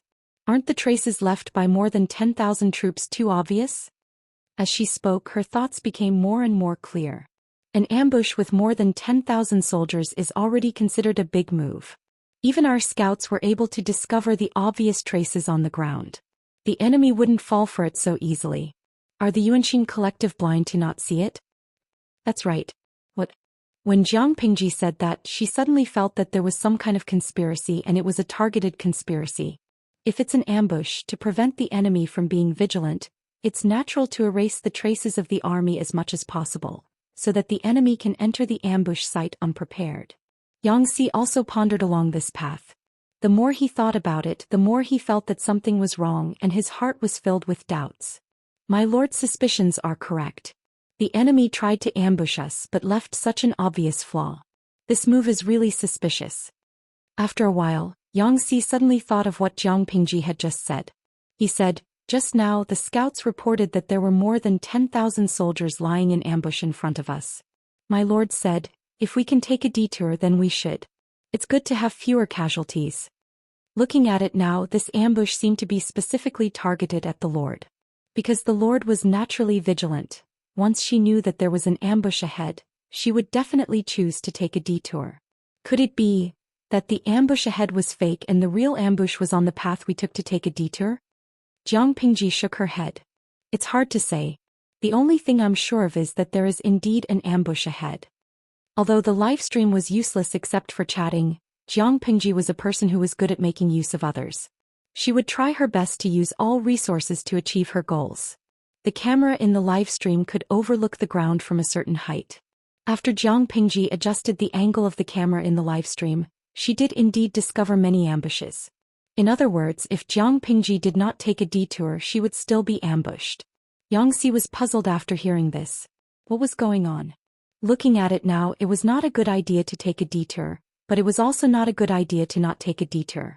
It made people panic. "What is that boorish man Yuan Xian up to?" Jiang Pingji said, "It's impossible for Yuan Xian to do this.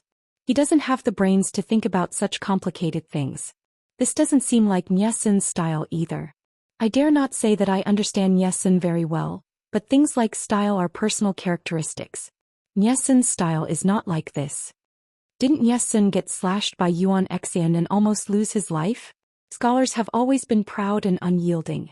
Niesin dislikes Yuan Xian, so he probably won't give him advice despite his illness," Xianxia said. "There are many talents under Yuan Xian's banner. It's hard to say which one of them made a move." Jiang Pingji smiled and said, "I have a hunch that this person is coming for me." Xianxia also said that the ambush seemed to be aimed at her, or it could be said that it was aimed at her cautious and thorough character. In order not to increase the number of casualties, Jiang Pingji would definitely choose to take a detour when she knew that there was an ambush. As they were talking, the scouts in the vanguard rushed back one after another. The situation along the way was good and it was suitable for marching. Jiang Pingji said, "We've rested enough. Let's continue on our way." Because of their suspicions, Jiang Pingji and the others were especially careful when marching. The whole army was always in a state of facing the enemy. Xianxia looked around at the surroundings and said, "The terrain here is open. It's not suitable for an ambush. We should be safe." Jiang Pingji nodded and looked back at the army that was still orderly. She could not help but frown. Everyone has worked hard for the day. Let's rest here for the night. We'll continue marching tomorrow. There was a water source nearby. It was convenient for the cooks to wash the rice, set up a fire to cook and replenish their water pouches. The viewers in the livestream room also tensed up. When they heard that she was going to rest, they hurriedly reminded her to pay attention to the water source. That was natural. Jiang Pingji was very cautious about what she drank. She was only willing to drink drinking water after it was boiled. During ancient wars, there were many examples of enemies poisoning upstream. Jiang Pingji naturally would not make such a low-level mistake. After a round of inspection, the water source was normal. Upon reaching this conclusion, Jiang Pingji did not breathe a sigh of relief. Instead, she frowned even more. The next day, the army found traces of what seemed to be an ambush in front of them. "Can we take a detour?" Jiang Pingji asked again. Xianxia frowned and said, "Yes, but the army has to turn around and march 3 to 5 miles. The journey will be half a day later than expected." The army's journey was calculated. If they exceeded this time, they would face the pressure of a shortage of military rations. Jiang Pingji said, "Take a detour." Xianxia hurriedly said, "But my lord," Jiang Pingji said, "I want to know what the other party is up to. I've seen some clues. It's only half a day. It's not a big deal." Helpless, Xianxia could only comply. A strange and tense atmosphere pervaded the whole army. The officers and soldiers did not understand why they had to take a detour several times. Chapter 1278. Sure enough, one day after the second detour, they ran into another ambush. Xianxi's eyes were filled with astonishment as he suddenly understood. "Your Highness Yuan Xian is trying to drag us to death." The longer they marched, the more rations they consumed.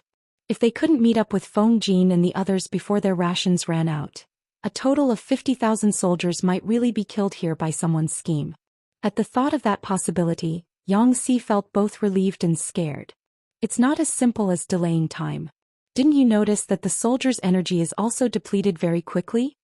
Jiang Pingji said, "Because there's an ambush, the soldiers have to raise their spirits to deal with it. It's fine if it's only for a short while, but if it's like this for a few days in a row, he won't have enough energy and his combat strength will definitely drop." His spirit wasn't good and he was hungry. How much of his battle prowess could he display? Xianxia said, "My lord, what should we do now?"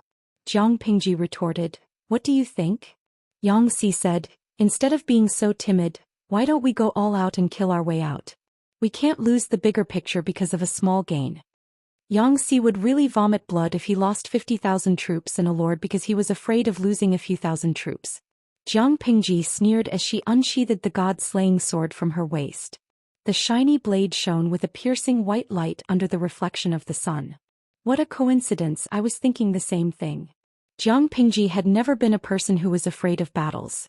She was cautious by nature, but that did not mean that she was timid and would not lose sight of the bigger picture. After being schemed against like this, if she didn't take revenge, she would really be looked down upon. Continue advancing. If they continued to fight like this, their morale, combat strength, and the energy of their soldiers would be greatly reduced. At that time, they wouldn't have the strength to fight even if they wanted to. It's like boiling a frog in warm water. Jiang Pingji said, "The other party took advantage of the fact that I didn't want to increase the number of casualties and designed the so-called ambush. They made us take a detour unknowingly and did useless work. If I had chosen to avoid the battle for this reason, I would have fallen into the enemy's trap. It was a good idea to slowly whittle down their forces bit by bit. Moreover, the rations along the way had already been cleared by the enemy. We don't have any supplies and we're in a desperate situation. We can only wait for death. I'd like to meet the person who came up with the idea. Xianxia shook his head. Judging from the layout, he has a good understanding of the situation in Qinzhou and the speed of our army's march. If he doesn't understand it, any mistake in any part of the process would be useless. If Jiang Pingji's marching speed was faster than expected and they happened to bump into Jiang Pingji's army when they were preparing to set up an ambush, they would be courting death. If Jiang Pingji's marching speed was slower than expected, the current effect would not be achieved. Only by calculating everything perfectly could one press on step by step and force the enemy to run for their lives. Jiang Pingji sneered. No matter how good the idea is, once it's seen through, it's worthless. She's afraid of ambushes? Of course she was not afraid. So what if there was an ambush? Not to mention 10,000 ambushing soldiers, even 50,000 ambushing soldiers would not be able to stop all of her troops. If the target was wary, the effectiveness of the ambush would be greatly reduced. A smile appeared at the corner of Xi's lips. He really liked to see his lord's confident expression. No one wanted to follow a timid, weak and incompetent lord. It was so frustrating to be a subordinate. According to Hua Yuan's calculations, Jiang Pingji should endure for a while more before exploding. She had stepped into the trap that he had set up, which was extremely suitable for an ambush. Unexpectedly, her temper was more irritable than Hua Yuan had imagined. He could not hold it in any longer. He could not bear it anymore. There was no need to bear it anymore. Faced with Jiang Pingji's unconventional actions, Yuan Xen was the first to be dumbfounded. Because Hua Yuan had calculated correctly twice, Yuan Xen was not so concerned about the ambush this time. Would Jiang Pingji be lured away by a casual gesture? No matter how perfect the ambush was, wouldn't it be a waste? Unexpectedly, Jiang Pingji rushed over with her troops, causing Yuan Xen to be flustered. Jiang Pingji had always been a decisive person. She did things cleanly and efficiently without procrastinating. Since she had made up her mind to force her way through, of course, she would not give the enemy time to prepare mentally. Yuan Xen was furious. The blue veins on his forehead bulged from the force of his jaw. These literati are really not trustworthy at all. Hua Yuan's calculations were wrong. Yuan Xen was forced into a passive position. He was the one who ambushed, but now it was as if he had been ambushed by Jiang Pingji.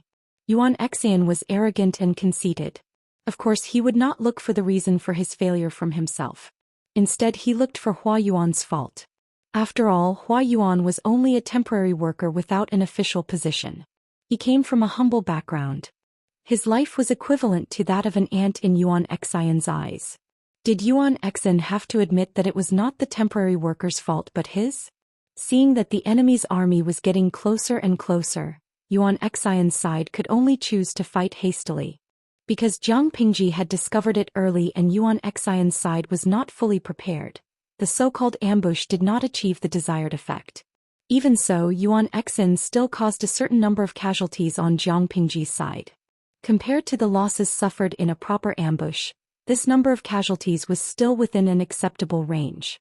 Seeing that the scale of the battle was tilting towards Jiang Pingji's side, Yuan Xen could only stop his losses in time. He retreated angrily, leaving 3,000 to 4,000 corpses behind. This battle was unexpectedly easy to fight. Jiang Pingji shook her head. It's really infuriating to meet a general like Yuan Xen.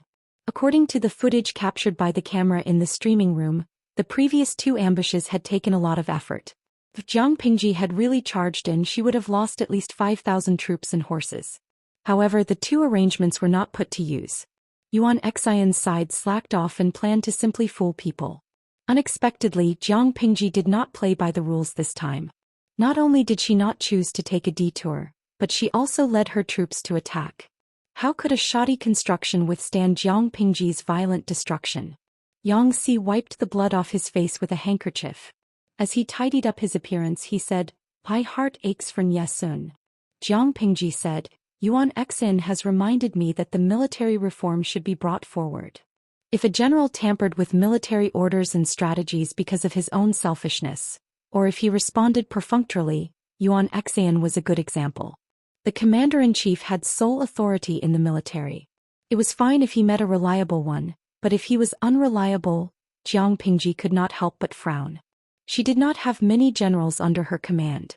Other than a few who were highly valued, the new people who were promoted later on were still inexperienced and could not take charge independently. Inexperience meant that they had little experience and were easy to be schemed against. Of course, it was better to politely decline a veteran general like Yuan Xian who took advantage of his seniority, who was conceited, confident and arrogant. Of course, Xianxia knew about the military reform. His lord had mentioned it several times, but because the time was not ripe, she did not put it into action. Military reform? My lord, you'll take action when you return? Jiang Pingji shook her head. I'll take action after I defeat Bogeo.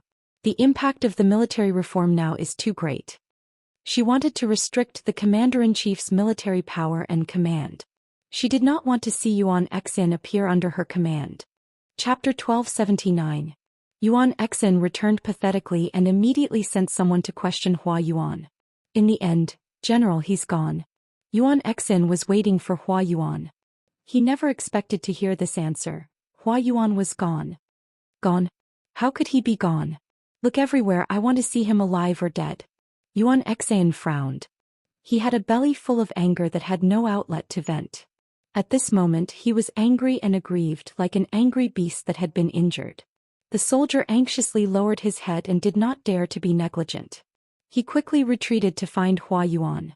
Naturally they could not find him because Hua Yuan had already left. You still haven't found him? Yuan Xian waited for a long time. The anger in his heart licked his liver. As time passed, the ominous feeling in his heart grew stronger. The soldier's heart trembled because of fear, his entire body trembled like a sieve. I haven't found him. I've searched everywhere but I can't find any trace.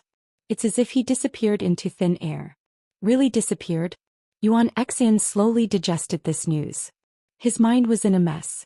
All kinds of conspiracy theories were competing in his mind. Why did Hua Yuan run away? Could it be that he was a spy sent by the enemy?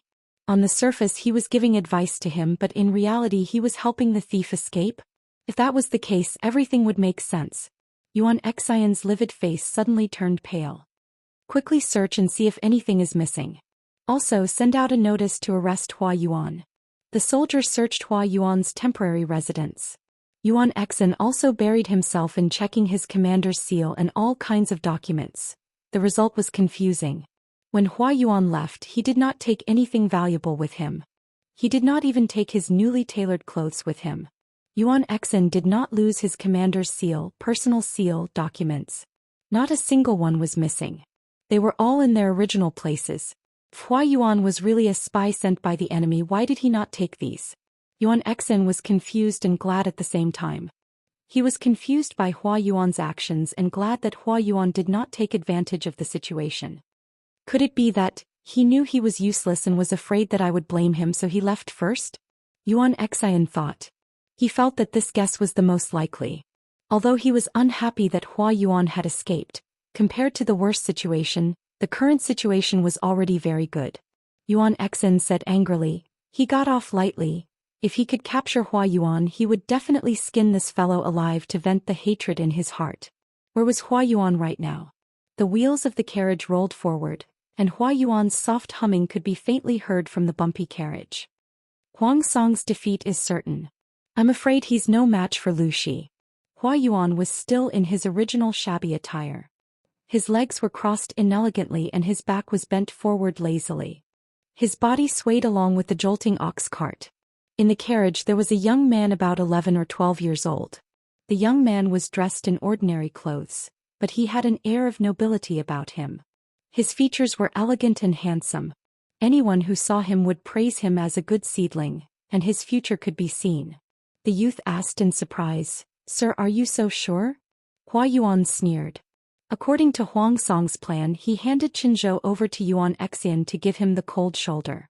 The situation at the front line was critical and Lu Shi was seriously ill. They only needed to stabilize the situation at the back. Yuan Xian's temperament wasn't that great, but he was an old general after all. He had a lot of experience, so he was still able to maintain his position. But Huang Song didn't expect Lu Shi to not only not be seriously ill, but also to bring troops to Qinzhou. Lu Shi brought troops. The youth's eyes widened in disbelief. He came to Qinzhou at this time? Qinzhou was Huang Song's rear.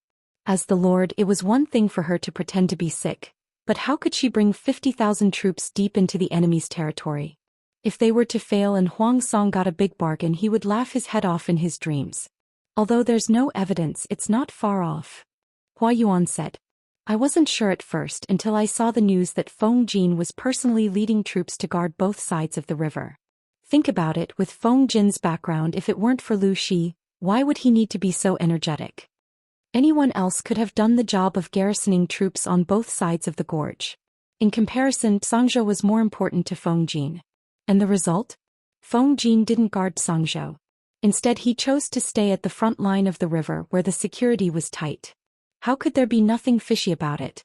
The person who led 50,000 troops to create chaos in Qinzhou was more valuable than Sangzhou. Other than Feng Jin's lord Lu Shi, who else could do it? It was precisely because Jiang Pingji was the one leading the troops that Hua Yuan was certain that Yuanqing was no match for her. If Yuanqing followed his plan, even if he couldn't seriously injure Jiang Pingji, he could at least kill half of her troops. But Hua Yuan thought about Yuanqing's character and didn't think it was a good idea. After all, a dog can't change its habit. To avoid being implicated, he slipped away as soon as possible. Besides, he had already achieved his goal, so there was no need to waste time on Yuanqing. Because of Lu Shi, having Yuanqing guard the rear was the biggest mistake. Lu Shi is very cunning, how could he miss such a good opportunity? Hua Yuan turned to the youth and analyzed patiently. Even if Yuanqing didn't die at Lu Shi's hands, he won't live for long. The youth asked, why? Hua Yuan said, Niesun wants to kill Yuanqing and will take action in a few days. Yuanqing can escape from the knife outside, but can he defend against his own people? Even if Niesun's performance was flawless, Hua Yuan still saw a familiar look in his eyes. It was a deep hatred for the enemy. Hua Yuan understood that look all too well. Niesun was not a bodhisattva who bemoaned the state of the universe and pitted the fate of mankind. He would not easily forgive Yuanqing. As long as he found an opportunity, Niesun would set up a trap to take Yuanqing's life. The youth lowered his head and thought for a long time before saying, the situation in Dongqing looks much simpler than in Nanxing, but if we look deeper, the waters are deeper. Hua Yuan said, when Huang Song's halberd sinks into the sand, it won't be just Dongqing that will be complicated. I'm afraid the entire 5 countries will be affected. The youth asked, the 5 countries? Including Nanxing? Hua Yuan said, including Nanxing. The youth revealed a trace of fear and said softly, Teacher, I'm a little worried. Hua Yuan said, the person who is worried about this is the Lord, not the young master. The youth said, I am one with my father. What he is worried about is what I am worried about. This youth was the heir of Enchui. Because of the calamity of Nanman, Enchui's children died. After that, he went into exile in Dongqing and suffered a lot. His body was injured and it was difficult for him to have children. In desperation, he could only adopt the child of the same clan as his heir and make him the young master to reassure the people. Hua Yuan did not comment on the youth's words. After a while, the youth said, with this batch of provisions, father will have nothing to worry about. Hua Yuan responded vaguely. On the other side, Niesun also received news of Hua Yuan's disappearance. He frowned and thought about his brief meeting and conversation with Hua Yuan. He had a vague feeling that something was wrong. He seemed to have overlooked something. Niesun called someone over and asked about Hua Yuan's movements in detail, as well as what advice he had given to Yuanqing. After asking in detail, Niesun had to admit that Hua Yuan's strategy was not bad. Unfortunately, Yuanqing, the useless teammate, was a hindrance. Fortify the defense and clear the field. He didn't listen to me no matter what I said, but he listened to Hua Yuan's advice. Niesun felt a little stifled. His desire to kill Yuanqing grew stronger. Wait, repeat what you just said. Niesun's heart skipped a beat.